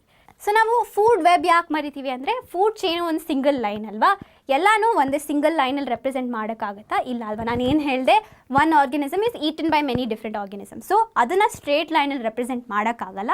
ಸೊ ನಾವು ಒಂದು ವೆಬ್ಬಲ್ಲಿ ರೆಪ್ರೆಸೆಂಟ್ ಮಾಡ್ತೀವಿ. ಸೊ ಇದರದ್ದು ಡೆಫಿನೇಷನ್ ಅಂದರೆ ಏನು, an interconnection of food chains is known as a food web. It shows how food chains are interdependent ಅಂದರೆ ಒಂದಕ್ಕೊಂದು ಹೇಗೆ ಅದು ರಿಲೇಟ್ ಆಗುತ್ತೆ ನಾವು ಹೀಗೆ ತೋರಿಸ್ತೀವಿ. ಸೊ ಇಲ್ಲಿ ಉದಾಹರಣೆ ಕೊಡಬೇಕು ಅಂದರೆ ಇಲ್ಲಿ ಏನಿದೆ, ಹುಲ್ಲಿದೆ ಅಲ್ವಾ, ಗ್ರಾಸ್ನ ಏನು ತಿನ್ನುತ್ತೆ, ಒಂದು ಇಲಿ ತಿನ್ನುತ್ತೆ, ಮತ್ತು ಗ್ರಾಸ್ ಹಾಪರ್ ಕೂಡ ತಿನ್ನುತ್ತೆ, ಅಂದರೆ ಇನ್ಸೆಕ್ಟ್ಸ್ ಕೂಡ ತಿನ್ನುತ್ತೆ. ಈ ಇಲಿನ ಏನೇನು ತಿನ್ನುತ್ತೆ, ಗೂಬೆ ತಿನ್ನುತ್ತೆ, ಮತ್ತು ಈ ಹಾಕ್ ತಿನ್ನುತ್ತೆ. ಹಾಕ್ ಅಂದರೆ ಈಗಲ್ ಥರದ್ದು ಒಂದು ಬರ್ಡ್, ಗಿಡುಗ ಅಂತ ಕರಿತೀವಿ. ಮತ್ತು ನರಿ ಕೂಡ ತಿನ್ನುತ್ತಲ್ವ ಈ ಇಲಿನ. ಸೊ ಇದೊಂದು ಫುಡ್ ಚೈನ್ ಆಯಿತು, ಇದು ಒಂದು ಫುಡ್ ಚೈನ್ ಆಯಿತು, ಇದು ಒಂದು ಫುಡ್ ಚೈನ್ ಆಯಿತು ಆಯಿತಾ. ಸೊ ಇದನ್ನು ಇಂಟರ್ ಕನೆಕ್ಷನ್ನ ನಾವು ವೆಬ್ ಥರ ಫಾರ್ಮ್ ಮಾಡ್ತೀವಿ ಅಲ್ಲ. ಅದೇ ಥರ ಈ ಕಡೆ ನೋಡಿದ್ರೆ ಈ ಗ್ರಾಸ್ ಹಾಪರ್ನ ಏನೇನು ತಿಂತಿದೆ, ಯಾವುದೋ ಒಂದು ಬರ್ಡ್ ತಿಂತಿದೆ, ಮತ್ತು ಕಪ್ಪೆ ತಿಂತಿದೆ, ಮತ್ತು ಈ ಕಪ್ಪೆನೂ ಕೂಡ ಈ ಗೂಬೆ ತಿನ್ನುತ್ತೆ ಆಯಿತಾ. ಸೊ ಇಲ್ಲೂ ಕೂಡ ಕನೆಕ್ಷನ್ ಇದೆ. ಮತ್ತು ಈ ಕಪ್ಪೆನ ಏನು ತಿಂತಿದೆ, ಹಾವು ತಿಂತಿದೆ, ಈ ಪಕ್ಷಿನ, ಚಿಕ್ಕ ಪಕ್ಷಿನ ಕೂಡ ಈ ಹಾವು ತಿಂತಿದೆ, ಮತ್ತು ಕೊನೆಯದಾಗಿ ಈ ಹಾವನ್ನ ಏನು ತಿಂತಿದೆ, ಈ ದೊಡ್ಡ ಪಕ್ಷಿ ಹಾಕ್ ಅಥವಾ ಗಿಡುಗ ಕೂಡ ತಿಂತಿದೆ. ಮತ್ತು separate food chain that is also connected ಅಂದರೆ ಈ ಹುಲ್ಲನ್ನು ಅಥವಾ ಗ್ರಾಸ್ನ ಏನು ತಿಂತಿದೆ, ಒಂದು ಮೊಲ ತಿಂತಿದೆ, ಈ ಮೊಲನ ಏನು ತಿನ್ನುತ್ತೆ, ನರಿನೂ ತಿನ್ನುತ್ತೆ, ಈ ಮೊಲನ ಹಾಕು ಕೂಡ ಈ ಮೊಲ ತಿನ್ನುತ್ತೆ. ಸೊ ಇಲ್ಲೇ ಕಾಣ್ತಿದೆ ಅಲ್ವಾ, ಇದು ಒಂದು ಚಿಕ್ಕ ವೆಬ್. ಇದೇ ಥರ ದೊಡ್ಡ ವೆಬ್ ಇರುತ್ತೆ ಆಯಿತಾ, which is an interconnection of food chains. So food web ಕಲ್ತ್ವಲ್ಲ. ಸೊ ಫುಡ್ ವೆಬ್ದು ಕೆಲವೊಂದು ಕ್ಯಾರೆಕ್ಟರಿಸ್ಟಿಕ್ಸ್ ನೋಡೋಣ ಆಯಿತಾ. ಮೊದಲನೇ ಕ್ಯಾರೆಕ್ಟರಿಸ್ಟಿಕ್ ನಾನು ಆಗಲೇ ಹೇಳಾಯಿತು, they are never straight, they are form by interlinking of food chains. ಯಾವತ್ತಾದರೂ ಸ್ಟ್ರೇಟ್ ಲೈನಲ್ಲಿ ಕಾಣುತ್ತಾ ನಮಗೆ ಫುಡ್ ವೆಬ್, ಇಲ್ಲ ಅಲ್ವಾ. ಒಂದು ವೆಬ್ ಥರ, ವೆಬ್ ಅಂದರೆ ನೀವು ಸ್ಪೈಡರ್ ವೆಬ್ ನೋಡಿರ್ತೀರಲ್ವಾ, ಅದೇ ಥರ ಎಲ್ಲ ಇಂಟರ್ ಕನೆಕ್ಷನ್, ಜಾಸ್ತಿ ಕನೆಕ್ಷನ್ ಇರುತ್ತೆ ಆಯಿತಾ. ಫುಡ್ ವೆಬ್ದು ಒಂದು ಅಡ್ವಾಂಟೇಜ್ ಅಂದರೆ they provide alternate pathways of food availability. So ನಾನೇನು ಹೇಳಿದೆ, ಆ ಹಾವಿತ್ತಲ್ವ ಹಿಂದಿನ ಪಿಕ್ಚರಲ್ಲಿ, ಆ ಹಾವು ಕಪ್ಪೆನೂ ತಿನ್ಬೋದಾಗಿತ್ತು, ಒಂದು ಇಲಿನೂ ತಿನ್ಬೋದಾಗಿತ್ತಲ್ವಾ. ಸೊ ಏನಾದರೂ ಕಪ್ಪೆ ಇರಲಿಲ್ಲ ಅಂದರೆ ಆ ಹಾವೇನೂ ಸತ್ತೋಗುತ್ತಾ, ಇಲ್ಲ ಅಲ್ವಾ, ಆವಾಗ ಇಲಿನೂ ತಿನ್ಬೋದು ಆಯಿತಾ.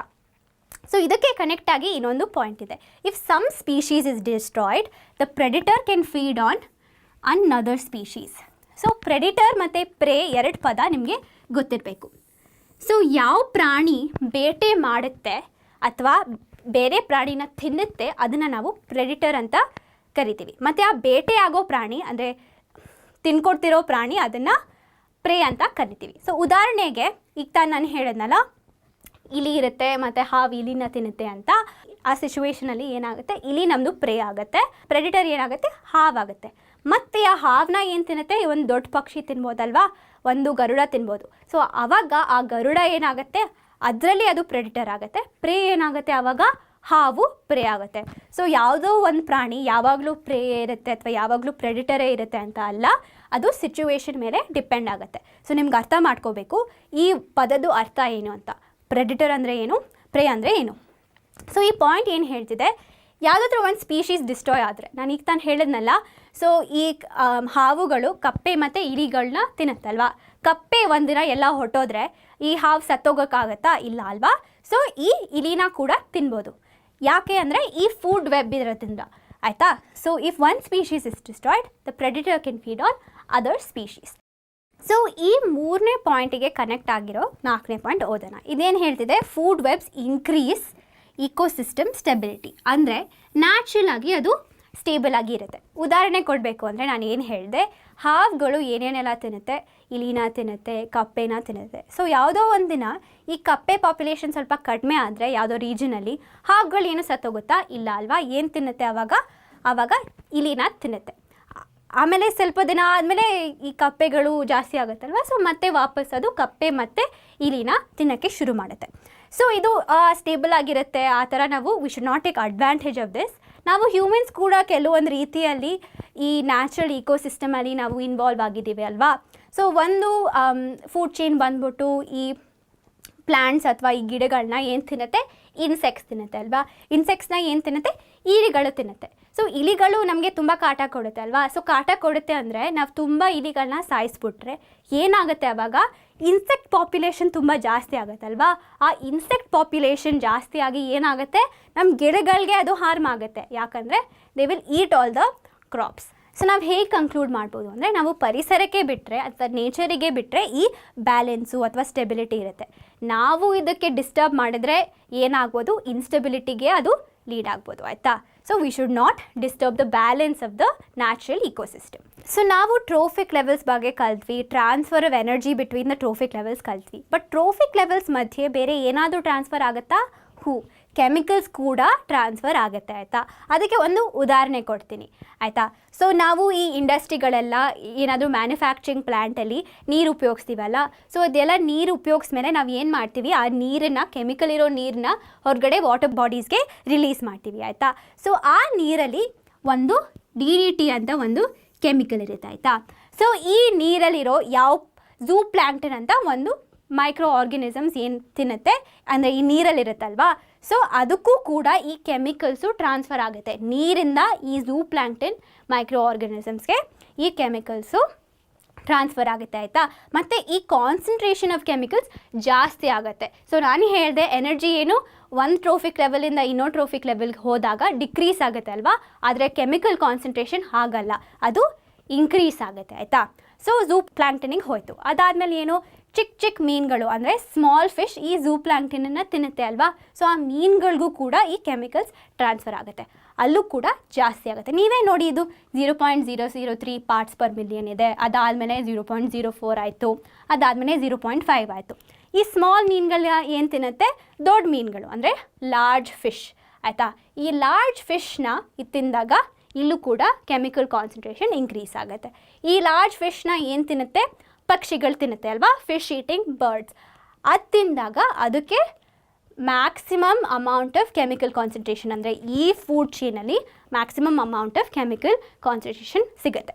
ಈ ಪಕ್ಷಿಗಳನ್ನ ಬಿಟ್ಟರೆ ನಾವು ಮನುಷ್ಯರು ಕೂಡ ಈ ಮೀನುಗಳು ತಿನ್ಬೋದಲ್ವಾ. ಸೊ ಮನುಷ್ಯರು ಕೂಡ ತಿಂದರೆ ನಮಗೂ ಕೂಡ ಈ ಕೆಮಿಕಲ್ ಕಾನ್ಸಂಟ್ರೇಷನ್ ನಮ್ಮ ದೇಹಕ್ಕೆ ಬರುತ್ತೆ ಅಲ್ವಾ. And that is harmful for our health. Any unnatural chemical in our body is harmful for our health alva.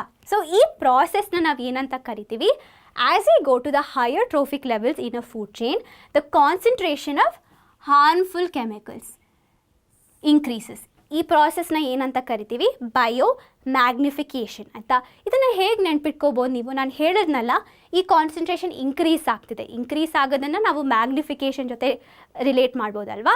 So ಈ ಕಾಲ್ ಇಟ್ ಬಯೋ ಮ್ಯಾಗ್ನಿಫಿಕೇಷನ್, ಆಯಿತಾ.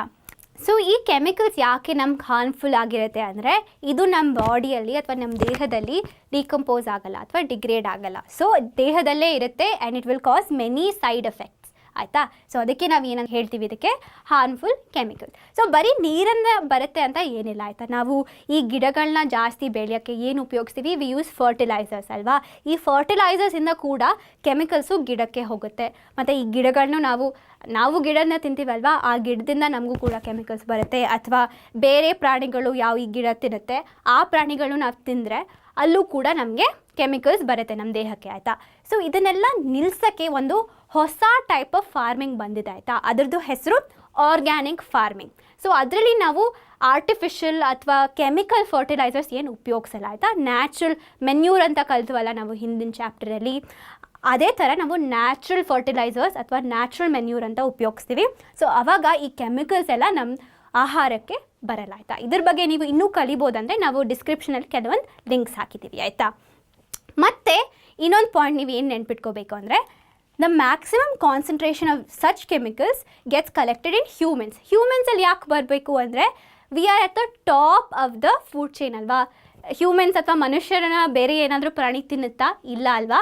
ನಾವು ಗಿಡಗಳನ್ನ ತಿನ್ಬೋದು ಅಥವಾ ನಾವು ಬೇರೆ ಪ್ರಾಣಿನ ತಿಂತೀವಿ, ಬಟ್ ಏನು ನಮ್ಮನ್ನ ತಿನ್ನಲ್ಲ ಆಯಿತಾ. So since we are at the top of the food chain, ನಮಗೇ ಜಾಸ್ತಿ ಹಾರ್ಮ್ ಆಗೋದು ಆಯಿತಾ. ಯಾಕಂದರೆ ಇದು ಕಾನ್ಸಂಟ್ರೇಷನ್ ಇನ್ಕ್ರೀಸ್ ಆಗ್ತಾ ಇರುತ್ತಲ್ವಾ. ಸೊ ನಾವು ಮೇಲ್ಗಡೆ ಇದರಿಂದ ನಮಗೆ ಜಾಸ್ತಿ ಕಾನ್ಸಂಟ್ರೇಷನ್ ಸಿಗುತ್ತೆ. ಯಾಕಂದರೆ since we are the top most level of most food chains. So ನಾವು ಇಲ್ಲಿ ತನಕ ಏನೇನು ಕಲ್ತ್ವಿ, we learn how we interact with our environment. ನಮ್ಮ ಇಕೋಸಿಸ್ಟಮ್ ಜೊತೆ ಹೇಗೆ ಇಂಟರ್ಯಾಕ್ಟ್ ಮಾಡ್ತೀವಿ ನೋಡಿದ್ವಲ್ವಾ. ಫುಡ್ ಚೈನ್ ನೋಡಿದ್ವಿ, ಫುಡ್ ವೆಬ್ ನೋಡಿದ್ವಿ. ಸೊ ಈ ಇಂಟರ್ಯಾಕ್ಷನಿಂದ ಕೆಲವೊಂದು ಎಫೆಕ್ಟ್ಸ್ ಇರುತ್ತಲ್ವಾ. ಒಂದು ಎಫೆಕ್ಟ್ ಬಂದ್ಬಿಟ್ಟು effect on the ozone layer. ಇದು ಓಝೋನ್ ಲೇಯರ್ ಅಂದರೆ ಏನು ಯೋಚನೆ ಮಾಡಬೇಡಿ, ಈಗ ಹೇಳ್ತೀನಿ ಆಯಿತಾ. Ozone layer is a protective blanket around the earth which absorbs most of the harmful UV ಅಥವಾ ultraviolet radiations from the sun. So ಸೂರ್ಯದಿಂದ ನಮಗೆ ಬೆಳಕು ಸಿಗುತ್ತಲ್ವಾ, ಆ ಬೆಳಕಲ್ಲಿ ಏನಿರುತ್ತೆ, UV ರೇಡಿಯೇಷನ್ ಇರುತ್ತೆ ಆಯಿತಾ, ಅಲ್ಟ್ರಾವೈಲೆಟ್ ರೇಡಿಯೇಷನ್. ಸೊ ಈ ರೇಡಿಯೇಷನ್ ನಮಗೆ ತುಂಬ ಡೇಂಜರ್. ದೇಹಕ್ಕೆ ಅಥವಾ ನಮ್ಮ ಚರ್ಮಕ್ಕೆ ಬಿದ್ದರೆ ಅದು it can cause many skin diseases like skin cancer, cataract ಅಂದರೆ ನಾವು ಕಣ್ಣಲ್ಲಿ ಕ್ಯಾಟರಾಕ್ಟ್ ಆಗುತ್ತಲ್ಲ ಅದು, ಮತ್ತು ಬೇರೆ ಗಿಡಗಳಿಗೂ ಮತ್ತು ಪ್ರಾಣಿಗಳಿಗೆ ಅದು ತುಂಬ ಹಾರ್ಮ್ ಕಾಸ್ ಆಗುತ್ತೆ UV ರೇಡಿಯೇಷನಿಂದ. ಸೊ ಈ UV ರೇಡಿಯೇಷನಿಂದ ನಮಗೆ ಪ್ರೊಟೆಕ್ಟ್ ಮಾಡೋಕ್ಕೆ ಒಂದು ಓಝೋನ್ ಲೇಯರ್ ಇದೆ ಆಯಿತಾ, ಒಂದು ಬ್ಲ್ಯಾಂಕೆಟ್ ಥರ ಇದೆ. ಸೊ ನಿಮಗೆ ತುಂಬ ಚಳಿ ಆದಾಗ ಏನು ಹಾಕೋತೀರಾ, ನೀವು ಒಂದು ಬ್ಲ್ಯಾಂಕೆಟ್ ಹಾಕೋತೀರಾ ಅಲ್ವಾ. ಅದೇ ಥರ ನಮ್ಮ ಅರ್ತ್ ಫುಲ್ ಸುತ್ತ ಒಂದು ಪ್ರೊಟೆಕ್ಟಿವ್ ಬ್ಲ್ಯಾಂಕೆಟ್ ಇದೆ ಆಯಿತಾ. ಸೊ ಇದು ಯಾವುದರಿಂದ ಪ್ರೊಟೆಕ್ಟ್ ಮಾಡುತ್ತೆ ನಮಗೆ from all these health problems. ಏನು ಹೇಳಿದೆ, ಸ್ಕಿನ್ ಕ್ಯಾನ್ಸರು, ಈ ಕ್ಯಾಟ್ರಾಕ್ಟು ಎಕ್ಸೆಟ್ರಾ ಎಕ್ಸೆಟ್ರಾ. ಸೊ ಈ ಓಝೋನ್ದು ಕಾಂಪೊನೆಂಟ್ಸ್ ಏನೋ, it is a O3 molecule. ಅಂದರೆ it has 3 atoms of oxygen ಆಯಿತಾ. ಇದು ಎಲ್ಲಿ ಪ್ರೆಸೆಂಟ್ ಇರುತ್ತೆ, it is present in the higher levels of the atmosphere, ಅಂದರೆ ಸ್ಟ್ರಾಟೋಸ್ಫಿಯರ್ ಬಂದ್ಬಿಟ್ಟು ನೀವು 8th ಸ್ಟ್ಯಾಂಡರ್ಡಲ್ಲಿ ಓದಿರ್ತೀರ ಅಲ್ವಾ, ಲೆವೆಲ್ಸ್ ಆಫ್ ದಿ ಅಟ್ಮಾಸ್ಫಿಯರ್ ಅಥವಾ ಲೇಯರ್ಸ್ ಆಫ್ ದಿ ಅಟ್ಮಾಸ್ಫಿಯರ್ ಅಂತ ಓದಿರ್ತೀರ. So it is present in the stratosphere which is the second layer of the atmosphere ಆಯಿತಾ. ಸೊ ಇದು ಓಝೋನ್ ನಮಗೆ ತುಂಬ ಪ್ರೊಟೆಕ್ಟ್ ಮಾಡುತ್ತೆ ಅಂತ ಗೊತ್ತಲ್ವಾ. ಆದರೆ ನಾವು ಡೈರೆಕ್ಟಾಗಿ ಇದನ್ನು ಅಂದರೆ ವಿ ಬ್ರೀದ್ ಓಝೋನ್ ಅಥವಾ ಡೈರೆಕ್ಟ್ ಇಂಟರಾಕ್ಷನ್ ಇದ್ದರೆ ನಮಗೆ ಮತ್ತು ಈ ಓಝೋನ್ಗೆ it is very poisonous. So ಅದಕ್ಕೆ ಅದು ಗ್ರೌಂಡ್ ಲೆವೆಲಲ್ಲಿ ಎಲ್ಲೂ ಇರಲ್ಲ, ಬರೀ ತುಂಬ ಮೇಲ್ಗಡೆ ಈ ಸ್ಟ್ರಾಟೋಸ್ಫಿಯರಲ್ಲೇ ಇರುತ್ತೆ. ಗ್ರೌಂಡ್ ಲೆವೆಲ್ಗೆ ಅದು ಅಕಸ್ಮಾತ್ ಬಂದರೆ it is very harmful to humans and other living organisms. So ಇದನ್ನು ಕನ್ಕ್ಲೂಡ್ ಮಾಡೋಕ್ಕೆ ನಾನು ಏನು ಹೇಳ್ಬೋದು, ಈ ಓಝೋನ್ ಲೇಯರ್ ಹೇಗೆ ಪ್ರೊಟೆಕ್ಟ್ ಮಾಡುತ್ತೆ ಈ UV ರೇಡಿಯೇಷನಿಂದ, ಇಟ್ ಅಬ್ಸಾರ್ಬ್ಸ್ ಇಟ್ ಆಯಿತಾ. ಸೊ ಈ ಪಿಕ್ಚರ್ ಅಥವಾ ಡಯಾಗ್ರಾಮಲ್ಲಿ ನೋಡ್ತಿದ್ರೆ ಏನು ಕಾಣ್ತಿದೆ ನಿಮಗೆ, UV ರೇಸ್ ಬರ್ತಿದೆ ಅಲ್ವಾ, ಈ ಓಝೋನ್ ಲೇಯರ್ಗೆ ಹಿಟ್ಟಾಗಿ it is getting absorb. Most of the UV radiation is getting absorb. So ಬರೀ ಸ್ವಲ್ಪ ನಮಗೆ ಅರ್ತಿಗೆ ಬರ್ತಿದೆ. ಸೊ ನಾನು ಏನು ಹೇಳಿದೆ, ಓಝೋನ್ ಬಗ್ಗೆ ಹೇಳಿದೆ, it's a protective layer, it is O3 molecule ಅಂತ ಹೇಳಿದೆ. ಇದೇನೋ ನಾನು O2 ಬಗ್ಗೆ ಕೇಳಿದ್ದೀನಿ, O3 ಎಲ್ಲಿಂದ ಬಂತು ಅಂತ ನಿಮಗೆ ಪ್ರಶ್ನೆ ಇರ್ಬೋದು. ಈಗ ನೋಡೋಣ ಆಯಿತಾ. ಸೊ ಈ O3 ಹೇಗೆ ಫಾರ್ಮ್ ಆಗುತ್ತೆ, ಮೊದಲೇದಾಗಿ the high energy UV radiations break down O2 molecules ಅಂದರೆ ನಾರ್ಮಲ್ ಆಕ್ಸಿಜನ್ ಮಾಲಿಕ್ಯೂಲ್ಸ್ ಅಲ್ವಾ. ಸೊ ಈ UV ರೇಡಿಯೇಷನ್ಸ್ ಏನು ಮಾಡುತ್ತೆ, ಈ ಆಕ್ಸಿಜನ್ ಮಾಲಿಕ್ಯೂಲ್ಸ್ನ ಫ್ರೀ ಆಕ್ಸಿಜನ್ ಅಂದರೆ O ಆಟಮ್ಸ್ಗೆ ಬ್ರೇಕ್ ಡೌನ್ ಮಾಡುತ್ತೆ ಆಯಿತಾ. ಸೊ ಇಲ್ಲಿ ನೋಡಿದ್ರೆ O2 ಏನಾಗ್ತಿದೆ, it is getting broken down into O+O ಆಯಿತಾ, which are free oxygen atoms ಆಯಿತಾ. ಮತ್ತು ನೆಕ್ಸ್ಟ್ ಸ್ಟೆಪ್ ಏನು, these oxygen atoms then combine with another oxygen molecule. So ಈ ಇಂಡಿವಿಜುವಲ್ ಆಗಿ ಫ್ರೀ ಆಗಿರೋ ಆಕ್ಸಿಜನ್ ಆಟಮ್ಸ್ ಅಂದರೆ ಸಿಂಗಲ್ O ಇರುತ್ತಲ್ವ, ಏನಾಗುತ್ತೆ ಅದು ಕಂಬೈನ್ ವಿತ್ ಆಕ್ಸಿಜನ್ ಅಥವಾ O2 ಮಾಲಿಕ್ಯೂಲ್ಸ್. ಅಂದರೆ O2 ಮಾಲಿಕ್ಯೂಲ್ಸ್ ಜೊತೆ ಸೇರಿ ಏನಾಗುತ್ತೆ ನಮಗೆ O3 ಮಾಲಿಕ್ಯೂಲ್ಸ್ ಸಿಗುತ್ತೆ. ಸೊ ಇಲ್ಲಿ ನೋಡಿದ್ರೆ ಏನಾಗ್ತಿದೆ, O2 ನಮ್ಮದು ನಾರ್ಮಲ್ ಆಕ್ಸಿಜನ್ ಮಾಲಿಕ್ಯೂಲ್ ಈ O ಫ್ರೀ ಆಟಮ್ ಜೊತೆ ಅಥವಾ ಫ್ರೀ ಆಕ್ಸಿಜನ್ ಆಟಮ್ ಜೊತೆ ಸೇರಿ ಏನು ಸಿಗ್ತಿದೆ ನಮಗೆ O3 ಮಾಲಿಕ್ಯೂಲ್ ಸಿಗ್ತಿದೆ. ಇದನ್ನು ನಾವು ಏನಂತ ಕರಿತೀವಿ, ಓಝೋನ್ ಅಂತ ಕರಿತೀವಿ. ಸೊ ಈ ಇಕ್ವೇಷನ್ಸ್ ಕಲಿಯೋದು ತುಂಬ ಮುಖ್ಯ ಆಯಿತಾ ನಿಮಗೆ. ಸೊ ಮೊದಲನೇ ಇಕ್ವೇಷನ್ ಏನು, O2 in the presence of UV rays is broken down into 2 oxygen free atoms. ಮತ್ತು ನೆಕ್ಸ್ಟು ಈ ಒಂದು free oxygen atom oxygen molecule ಜೊತೆ ಸೇರಿ ನಮಗೆ ಒಂದು ಓಝೋನ್ ಮಾಲಿಕ್ಯೂಲ್ ಸಿಗ್ತಿದೆ. ಸೊ ಈ ಎರಡು ಇಕ್ವೇಷನ್ ಮುಖ್ಯ. ಮತ್ತು ನೀವು ಬರೀ ಇದು ಬರೆದ್ಬಿಟ್ಟು UV ಬರೀಲಿಲ್ಲ ಅಂದರೆ ನಿಮಗೆ ಅವ್ರು ಕರೆಕ್ಟ್ ಅಂತ ಹೇಳಲ್ಲ. ಯಾಕಂದರೆ ಯು ಶುಡ್ ಟೆಲ್ ಯಾವ ಕಂಡೀಷನಲ್ಲಿ ಅದು ಬ್ರೇಕ್ ಡೌನ್ ಆಗ್ತಿದೆ. UV ರೇಸ್ ಪ್ರೆಸೆಂಟ್ ಆಗಿರೋದು ವೆರಿ ವೆರಿ ಇಂಪಾರ್ಟೆಂಟ್.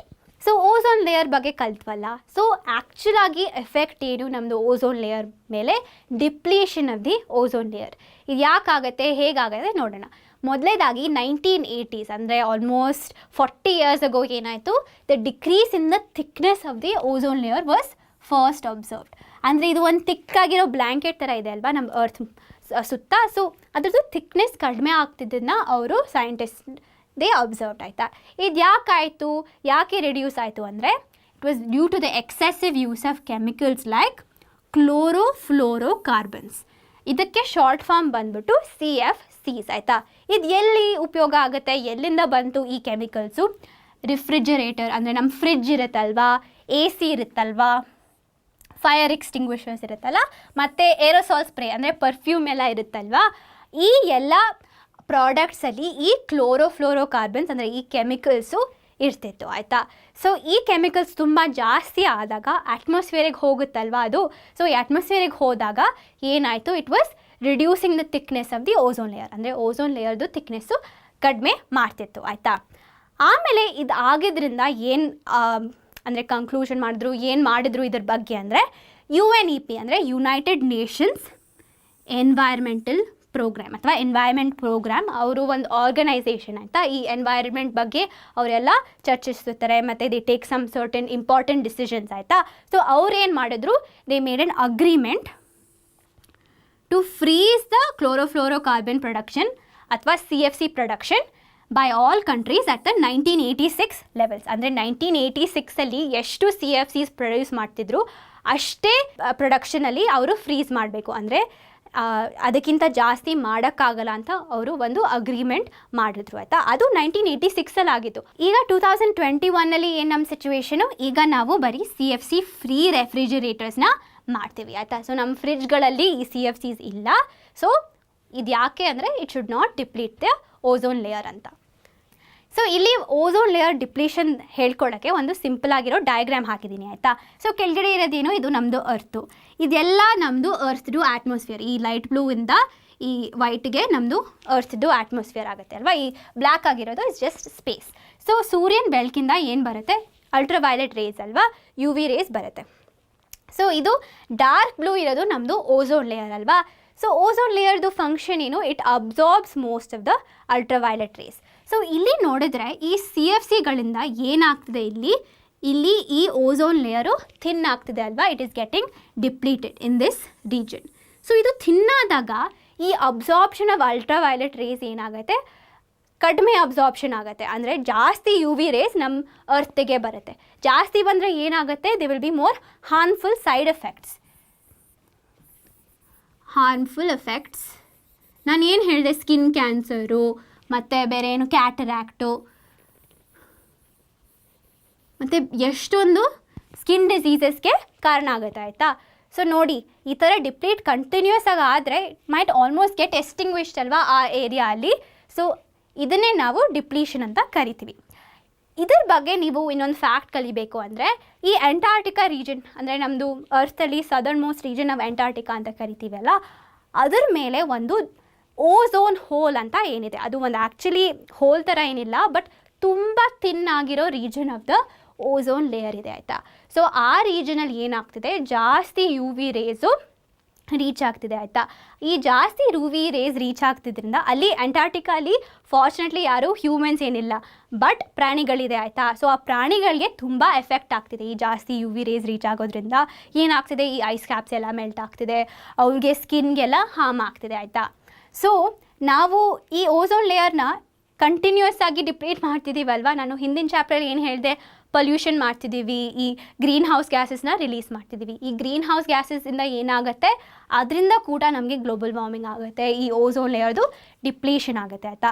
ಸೊ ನಾವು ಈ ಥರ ಕಂಟಿನ್ಯೂ ಮಾಡಿದ್ರೆ ಏನಾಗುತ್ತೆ, ಈ ಓಝೋನ್ ಲೇಯರ್ ಅಥವಾ ಓಝೋನ್ ಹೋಲ್ ಜಾಸ್ತಿ ದೊಡ್ಡದಾಗಿ ಆಗುತ್ತೆ ಆಯಿತಾ. ಈಗ ಸದ್ಯಕ್ಕೆ ಬರೀ ಅಂಟಾರ್ಟಿಕಾ ಮೇಲಿದೆ, but in the future it might be over many other regions ಆಯಿತಾ. ಸೊ ನಾವೇನು ಮಾಡಬೇಕು, we should be limiting the amount of pollution that we're creating in the atmosphere. So ನಾವು depletion of the ozone layer ಕಲ್ತ್ವಲ್ಲ, that is one harmful effect of our interaction with the environment ಅಥವಾ ecosystem ಜೊತೆ interact ಮಾಡೋದು ಒಂದು ಕೆಟ್ಟ effect ಅಥವಾ harmful effect ಅಂತ ಹೇಳ್ಬೋದು. Next ನಾವು ಏನು ಮಾಡ್ತೀವಿ, ನಾವು ವೇಸ್ಟ್ ಅಥವಾ ಗಾರ್ಬೇಜ್ನ ಕ್ರಿಯೇಟ್ ಮಾಡ್ತೀವಿ ಅಲ್ವಾ. In daily life we produce lots of material that is thrown away, ಅಂದರೆ ನಮ್ಗೇನು ಉಪಯೋಗ ಇಲ್ಲ ಅದನ್ನು ನಾವು ಎಸ್ಬಿಡ್ತೀವಲ್ವಾ. ಈ ನಮಗೇನು ಉಪಯೋಗ ಇಲ್ಲದೇ ಇರೋದನ್ನ ನಾವು ಏನಂತ ಕರಿತೀವಿ, ವೇಸ್ಟ್ ಆರ್ ಗಾರ್ಬೇಜ್. ಸೊ 2 ಥರದ್ದು ಮೆಟೀರಿಯಲ್ಸ್ ಇದೆ ಆಯಿತಾ ಈ ಗಾರ್ಬೇಜ್ ಅಥವಾ ವೇಸ್ಟಲ್ಲಿ. ಮೊದಲೇದಾಗಿ ಬಯೋಡಿಗ್ರೇಡಬಲ್, ಅಂದರೆ substances which can be decomposed by micro organisms. ನಾವು ಟೈಪ್ಸ್ ಆಫ್ ಬಯೋಟಿಕ್ ಕಾಂಪೊನೆಂಟ್ಸ್ ಓದಿದ್ವಲ್ವ, ಡಿಕಂಪೋಸರ್ಸ್. ಸೊ ಡಿಕಂಪೋಸರ್ಸ್ ಏನು ಮಾಡ್ತವೆ, ಈ ಬಯೋಡಿಗ್ರೇಡಬಲ್ ಸಬ್ಸ್ಟೆನ್ಸಸ್ನ ಡಿಕಂಪೋಸ್ ಮಾಡ್ತೀವಿ ಆಯಿತಾ. So these are called biodegradable waste. ಅಂದರೆ ನಮ್ಮ ದೇಹದಿಂದ ಹೊರಗಡೆ ಬರುತ್ತಲ್ವ, ಎಕ್ಸ್ಕ್ರೀಟಾ ಲೈಕ್ ಯೂರಿನ್, ಸ್ಟೂಲ್, ಗೊಣ್ಣೆ ಎಲ್ಲ, that is also biodegradable waste. ಮತ್ತು ನಾವು ಊಟ ತಿಂಡಿ ಮಾಡಿದಾಗ ಈ ಹಣ್ಣು ಮತ್ತು ತರಕಾರಿಗಳದ್ದು ಪೀಲ್ಸ್ ಇರುತ್ತಲ್ವ, ಅಂದರೆ ಸಿಪ್ಪೆ ಇರುತ್ತಲ್ವ, ಅದು ಕೂಡ ಬಯೋಡಿಗ್ರೇಡಬಲ್ ವೇಸ್ಟ್ ಅಂತ ಹೇಳ್ತೀವಿ. ಮತ್ತು ಬೇರೆ ಏನು, ಪೇಪರು, ಈ ಸಗಣಿ, ಜೂಟು, ಕಾಟನು, ಈ ಎಲ್ಲ natural organisms or natural materials that can be biodegraded or that can be decomposed by microorganisms ಏನಂತ ಕರಿತೀವಿ, ಬಯೋಡಿಗ್ರೇಡಬಲ್ ಅಂತ ಕರಿತೀವಿ. ಅದರದ್ದು ಆಪೋಸಿಟ್ ಏನು, ನಾನ್ ಬಯೋಡಿಗ್ರೇಡಬಲ್, ಅಂದರೆ substances which cannot be decomposed by microorganisms, which cannot be decomposed. ಇದಕ್ಕೆ ಉದಾಹರಣೆ ಬಂದ್ಬಿಟ್ಟು ಈ ಪ್ಲಾಸ್ಟಿಕ್ಕು, ಮೆಟಲ್ಲು, ಸಿಂಥೆಟಿಕ್ ಫೈಬರು. ಅಂದರೆ ನೀವು ಬಟ್ಟೆಯಲ್ಲಿ ಏನೇನಿರುತ್ತೆ, ಕಾಟನ್ ಬಟ್ಟೆ ಇರುತ್ತೆ, ನೈಲಾನ್ ಬಟ್ಟೆ ಇರುತ್ತೆ. ನೈಲಾನ್ ಏನು, ಇಟ್ಸ್ ಅ ಸಿಂಥೆಟಿಕ್ ಫೈಬರ್ ಅಲ್ವಾ, it can not be biodegraded by micro organisms. ಮತ್ತು radio active waste, pesticide, fertilisers, ಇದೆಲ್ಲ ನಾವು ನಾನ್ ಬಯೋಡಿಗ್ರೇಡಬಲ್ ವೇಸ್ಟ್ ಅಥವಾ ಗಾರ್ಬೇಜ್ ಅಂತ ಕರಿತೀವಿ. ಓಕೆ, ಸೊ ಇದನ್ನು ಕಂಕ್ಲೂಡ್ ಮಾಡೋಕ್ಕೆ ಏನಂತ ಹೇಳ್ಬೋದು, biodegradable substances or biodegradable waste can be broken down or decomposed by micro organisms. ಆದರೆ non biodegradable waste can not be broken down or decomposed by micro organisms. ಮತ್ತು ನಿಮಗೆ ಇನ್ನೊಂದು ಪ್ರಶ್ನೆ ಇರಬೇಕಲ್ವಾ, ಈ ಮೆಟಲು ಕೂಡ ಒಂದು ನ್ಯಾಚುರಲ್ ಸಬ್ಸ್ಟೆನ್ಸ್, ಇದ್ಯಾಕೆ ಈ ಮೈಕ್ರೋ ಆರ್ಗನಿಸಮ್ಸಲ್ಲಿ ಡಿಗ್ರೇಡ್ ಆಗ್ತಿಲ್ಲ, why is it called non biodegradable and not biodegradable ಅಂತ ನೀವು ಯೋಚನೆ ಮಾಡ್ತಿರ್ಬೇಕು. ಇದಕ್ಕೆ ಒಂದು ಅನಾಲಜಿ ಅಥವಾ ಒಂದು ಉದಾಹರಣೆ ಕೊಡಬೇಕು ಅಂದರೆ, ನೀವು ಲೈಫ್ ಪ್ರಾಸೆಸಸ್ ಚಾಪ್ಟ್ರಲ್ಲಿ ಕಲ್ತಿರ್ಬೇಕಲ್ವಾ. ನಮ್ಮ ದೇಹದಲ್ಲಿ ಏನಿರುತ್ತೆ, we have enzymes. So enzymes ಏನು ಮಾಡುತ್ತೆ, it breaks down different components in our body. ಒಂದೇ ಎನ್ಸೈಮು ಎಲ್ಲ ಬ್ರೇಕ್ ಡೌನ್ ಮಾಡೋಕ್ಕಾಗತ್ತಾ, ಇಲ್ಲ ಅಲ್ವಾ. There are specific enzymes for specific functions ಆಯಿತಾ. ಅದೇ ಥರ ಈ ಮೈಕ್ರೋ ಆರ್ಗನಿಸಮ್ಸ್ ಬರೀ ಕೆಲವೊಂದನ್ನು ಬ್ರೇಕ್ ಡೌನ್ ಮಾಡೋಕ್ಕಾಗುತ್ತೆ ಆಯಿತಾ. ಬರೀ ಸ್ಪೆಸಿಫಿಕ್ ಸಬ್ಸ್ಟೆನ್ಸಸ್ನ ಬ್ರೇಕ್ ಡೌನ್ ಮಾಡೋಕ್ಕಾಗತ್ತೆ, ಎಲ್ಲ ಸಬ್ಸ್ಟೆನ್ಸಸ್ನ ಅದು ಬ್ರೇಕ್ ಡೌನ್ ಮಾಡೋಕ್ಕಾಗಲ್ಲ. ಈ ಪ್ಲಾಸ್ಟಿಕ್ಕು, ಮೆಟಲು, ಸಿಂಥೆಟಿಕ್ ಫೈಬರ್ ಎಲ್ಲ ಇದು ಹೀಟು ಮತ್ತು ಪ್ರೆಷರ್ ಮೂಲಕ ಇದು ಸಾಕಷ್ಟು ವರ್ಷಗಳಾದಮೇಲೆ ಬ್ರೇಕ್ ಡೌನ್ ಆಗುತ್ತೆ ಆಯಿತಾ. But it takes many years, decades, centuries ತೊಗೊಳುತ್ತೆ ಆಯಿತಾ. ಬಟ್ ಈ ಡಿಕಂಪೋಸಿಷನು ಅಥವಾ natural breaking down of substances ಈ ಮೈಕ್ರೋ ಆರ್ಗನಿಸಮ್ಸ್ ಮೂಲಕ is not a very long process ಆಯಿತಾ. ಓಕೆ, ಸೊ ನಿಮಗೂ ಗೊತ್ತಿರಬೇಕಲ್ವಾ, ಬರೀ ಒಂದೇ ಥರದ್ದು ನಾವು ವೇಸ್ಟ್ ಕ್ರಿಯೇಟ್ ಮಾಡ್ತೀವ ಅಥವಾ ಒಂದೇ ಥರದ್ದು ಗಾರ್ಬೇಜ್ ಕ್ರಿಯೇಟ್ ಮಾಡ್ತೀವ, ಇಲ್ಲ ಅಲ್ವಾ. ಸೊ ಇಲ್ಲಿ ನಾನು ಸ್ಕ್ರೀನಲ್ಲಿ ಹಾಕಿರೋದು these are some different types of waste. So wet waste ಬಂದ್ಬಿಟ್ಟು ನಮ್ಮದು ನ್ಯಾಚುರಲ್ ಬಯೋಡಿಗ್ರೇಡಬಲ್ ವೇಸ್ಟ್ ಆಗುತ್ತಲ್ವಾ, ಏನಾಗುತ್ತೆ ನಮ್ಮದು ಸಿಪ್ಪೆಗಳು ಮತ್ತು ಆ್ಯಕ್ಚುಲ್ಲು ಹಣ್ಣುಗಳು, ತರಕಾರಿಗಳು, ಇದೆಲ್ಲ ವೆಟ್ ವೇಸ್ಟ್ ಆಗುತ್ತೆ.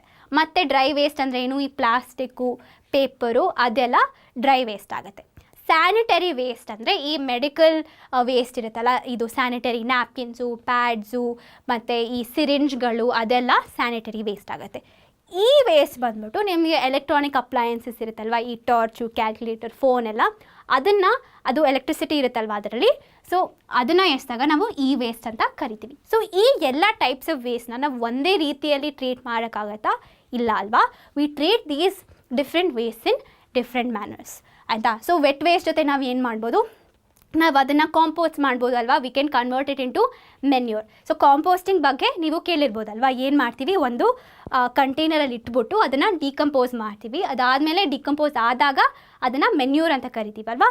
ಆ ಮೆನ್ಯೂರ್ನ ನಮ್ಮದು ಗಾರ್ಡನಲ್ಲಿರೋ ಗಿಡಗಳಿಗೆ ಅಥವಾ ಎಲ್ಲಾದರೂ ಇರೋ ಗಿಡಗಳಿಗೆ ಹಾಕ್ಬಿಟ್ಟು ಅದು ಚೆನ್ನಾಗೇ ಬೆಳೆಯುತ್ತೆ. ಸೊ ಡ್ರೈ ವೇಸ್ಟಲ್ಲಿ ಏನೇನಿರುತ್ತೆ ನಾನು ಹೇಳಿದೆ, ಪ್ಲಾಸ್ಟಿಕ್ಕು, ಪೇಪರು ಅದೆಲ್ಲ ಅಲ್ವಾ. ಸೊ ಡ್ರೈ ವೇಸ್ಟ್ ಜೊತೆ ಏನು ಮಾಡ್ಬೋದು ನಾವು ಮೊದಲೇದಾಗಿ ವಿ ಕ್ಯಾನ್ ರೀಯೂಸ್ ಇಟ್. ಅಂದರೆ ಪೇಪರು ಒಂದು ಕಡೆ ಬರೆದ್ಬಿಟ್ಟು ಎಸೆಯೋದಲ್ಲ ಆಯಿತಾ, ಇನ್ನೊಂದು ಕಡೆ ಕೂಡ ನೀವು ಬರೀಬೋದು. 2 ಶೀಟ್ಸ್ ಆಫ್ ದ ಪೇಪರ್ ಇದೆ ಅಲ್ವಾ. ಮತ್ತು ನ್ಯೂಸ್ ಪೇಪರ್ ಇರೋದನ್ನ ನಾವು ರಿಸೈಕ್ಲಿಂಗಿಗೆ ಕೊಡ್ಬೋದು ಆಯಿತಾ. ಅವ್ರು ಏನು ಮಾಡ್ತಾರೆ, ಆ ನ್ಯೂಸ್ ಪೇಪರ್ನ ಮತ್ತೆ ತೊಗೊಂಡು ಮತ್ತೆ ಪಲ್ಪಿಗೆ ಕನ್ವರ್ಟ್ ಮಾಡಿ they'll convert it to plain paper again ಆಯಿತಾ. ಸೊ ಅದನ್ನು ನಾವು ರಿಸೈಕ್ಲಿಂಗ್ ಅಂತ ಕರಿತೀವಿ. ಅದೇ ಥರ ಈ ಪ್ಲಾಸ್ಟಿಕ್ ಬಾಟಲು, ಬೇರೆ ಪ್ಲಾಸ್ಟಿಕ್ದು ಮಿಲ್ಕ್ ಪ್ಯಾಕೆಟ್ ಎಲ್ಲ ಇದೆ ಅಲ್ವಾ, ಅದನ್ನೆಲ್ಲ ನಾವು ರಿಸೈಕಲ್ ಮಾಡ್ಬೋದು ಆಯಿತಾ. ಸೊ ಡ್ರೈ ವೇಸ್ಟ್ನ ನಾವು ಹೇಗೆ ಟ್ರೀಟ್ ಮಾಡಬೇಕು, ರಿಸೈಕಲ್ ಮತ್ತು ರಿಯೂಸ್ ಮಾಡ್ಬೋದು ಆಯಿತಾ. ಮತ್ತು ನೀವು ಎಷ್ಟು ಕಡಿಮೆ ಮಾಡ್ಬೋದು ಈ ಡ್ರೈ ವೇಸ್ಟ್ನ ಅಷ್ಟು ಕಡಿಮೆ ಮಾಡಬೇಕು ಆಯಿತಾ. ಸೊ ನೀವು ಜಾಸ್ತಿ ಪೇಪರ್ ಉಪಯೋಗಿಸ್ಬೇಡಿ, ಜಾಸ್ತಿ ಪ್ಲಾಸ್ಟಿಕ್ ಉಪಯೋಗಿಸ್ಬೇಡಿ ಆಯಿತಾ. ಮತ್ತು ಸ್ಯಾನಿಟರಿ ವೇಸ್ಟು ಡಿಸ್ಪೋಸಲ್ ತುಂಬ ಮುಖ್ಯ ಆಯಿತಾ. ನೀವು ಎಲ್ಲೆಲ್ಲೋ ಬಿಸಾಕೋಕ್ಕೆ ಆಗಲ್ಲ, ಯಾಕಂದರೆ ಇದರಲ್ಲಿ ಜಾಸ್ತಿ ಕೆಮಿಕಲ್ಸ್ ಇರುತ್ತಲ್ವ. ಈ ಕೆಮಿಕಲ್ಸು ನಮ್ಮ ಸಾಯಿಲಿಗೆ ಅಥವಾ ಬೇರೆ ಎಲ್ಲಾದರೂ ನಮ್ಮ ಪರಿಸರಕ್ಕೆ ಲೀಕ್ ಆದರೆ ನಮಗೆ ಅದು ಹಾರ್ಮ್ ಆಗುತ್ತೆ ಅಲ್ವಾ. ಯಾಕಂದರೆ ಸಾಯಿಲಲ್ಲಿ ಏನಿರುತ್ತೆ, ನಾವು ಗಿಡಗಳನ್ನ ಬೆಳೆಸ್ತೀವಿ, ಆ ಗಿಡಗಳಿಂದ ನಮ್ಗೆ ಆ ಕೆಮಿಕಲ್ಸು ಬಯೋಮ್ಯಾಗ್ನಿಫಿಕೇಷನ್ ಕಲ್ತ್ವಲ್ಲ, ಸೊ ನಮ್ಮ ದೇಹಕ್ಕೆ ಬರೋದದು. So sanitary waste you should get rid of it very carefully ಆಯಿತಾ. ಈ ವೇಸ್ಟ್ ಕೂಡ ನಾವು ರಿಸೈಕಲ್ ಮಾಡಬೇಕು ಆಯಿತಾ. ಈ ವೇಸ್ಟಲ್ಲಿ ಎಷ್ಟೊಂದು ಕಾಂಪೊನೆಂಟ್ಸ್ ಇರುತ್ತಲ್ವ, ಈ ಕ್ಯಾಲ್ಕುಲೇಟರಲ್ಲಿ ಎಷ್ಟೊಂದು ಬ್ಯಾಟ್ರಿ ಇರುತ್ತೆ, ಬೇರೆ ಬೇರೆ ಎಲೆಕ್ಟ್ರಿಕಲ್ ಕಾಂಪೊನೆಂಟ್ಸ್ ಇರುತ್ತೆ, ಅವರು ಅದನ್ನು ತೆಗೆದುಬಿಟ್ಟು ಮತ್ತೆ ರಿಸೈಕಲ್ ಮತ್ತು ಬೇರೆ ಪ್ರಾಡಕ್ಟ್ಸಿಗೆ ಹಾಕ್ಬೋದಾಯ್ತಾ. ಸೊ ಇದನ್ನು ಕೂಡ ನೀವು ರಿಸೈಕಲ್ ಮಾಡಬೇಕು. ಮತ್ತು ಈ ಬೇರೆ ಬೇರೆ ವೇಸ್ಟ್ನ ನೀವು ಸೆಗ್ರಿಗೇಟ್ ಮಾಡಬೇಕು ಆಯಿತಾ. ಎಲ್ಲನೂ ಒಟ್ಟಿಗೆ ಗೂಡ್ಬಿಟ್ಟು ಕಸಕ್ಕೆ ಹಾಕಿದ್ರೆ ಅದನ್ನು ಉಪಯೋಗ್ಸೋಕ್ಕಾಗತ್ತಾ? ಇಲ್ಲ ಅಲ್ವಾ. ಅದು ಬರೀ ಲ್ಯಾಂಡ್ ಫಿಲ್ಲಿಗೆ ಹೋಗ್ಬಿಡುತ್ತೆ, ಅದರಲ್ಲಿ ಏನೂ ಮಾಡೋಕ್ಕಾಗಲ್ಲ. ಆದರೆ ನೀವು ಈ ಥರ ಸೆಗ್ರಿಗೇಷನ್ ಮಾಡಿದ್ರೆ ಅದನ್ನು ಹೇಗೆ ಅಪ್ರೋಪ್ರಿಯೇಟಾಗಿ ಟ್ರೀಟ್ ಮಾಡಬೇಕು ಹಾಗೆ ಮಾಡ್ಬೋದಾಯ್ತಾ. ಸೊ ಮತ್ತೆ ಕನ್ಕ್ಲೂಡ್ ಮಾಡ್ತಿದ್ದೀನಿ, ವೆಟ್ ವೇಸ್ಟಲ್ಲಿ ಏನು ಬರೀ ಬಯೋಡಿಗ್ರೇಡಬಲ್ ಸಬ್ಸ್ಟೆನ್ಸಸ್ ಇರುತ್ತೆ. ಇದ್ರ ಜೊತೆ ಏನು ಮಾಡ್ತೀವಿ ನಾವು, we can compost it, manure ಮಾಡ್ಬೋದು. ಡ್ರೈ ವೇಸ್ಟಲ್ಲಿ ಬೋತ್ ಬಯೋಡಿಗ್ರೇಡಬಲ್, ನಾನ್ ಬಯೋಡಿಗ್ರೇಡಬಲ್ ಸಬ್ಸ್ಟೆನ್ಸಸ್ ಎರಡೂ ಇರುತ್ತೆ. ಇದರಲ್ಲಿ ನಾವು ಏನು ಮಾಡಬೇಕು, we should follow the 3 R's: reduce, reuse, recycle. Sanitary waste ಏನು, ಅದನ್ನು ತುಂಬ ಕೇರ್ಫುಲ್ಲಾಗಿ ಡಿಸ್ಪೋಸ್ ಮಾಡಬೇಕು. ಇನ್ಸ್ಟ್ರಕ್ಷನ್ಸ್ ಹೇಗೆ ಕೊಟ್ಟಿರ್ತಾರೆ ಹಾಗೆ ನಾವು ಡಿಸ್ಪೋಸ್ ಮಾಡಬೇಕು. ಈ ವೇಸ್ಟ್ನು ಕೂಡ ನಾವು ರಿಸೈಕಲ್ ಮಾಡಬೇಕು. ಸೊ ಇದು ನಮ್ಮದು waste management of different types of waste.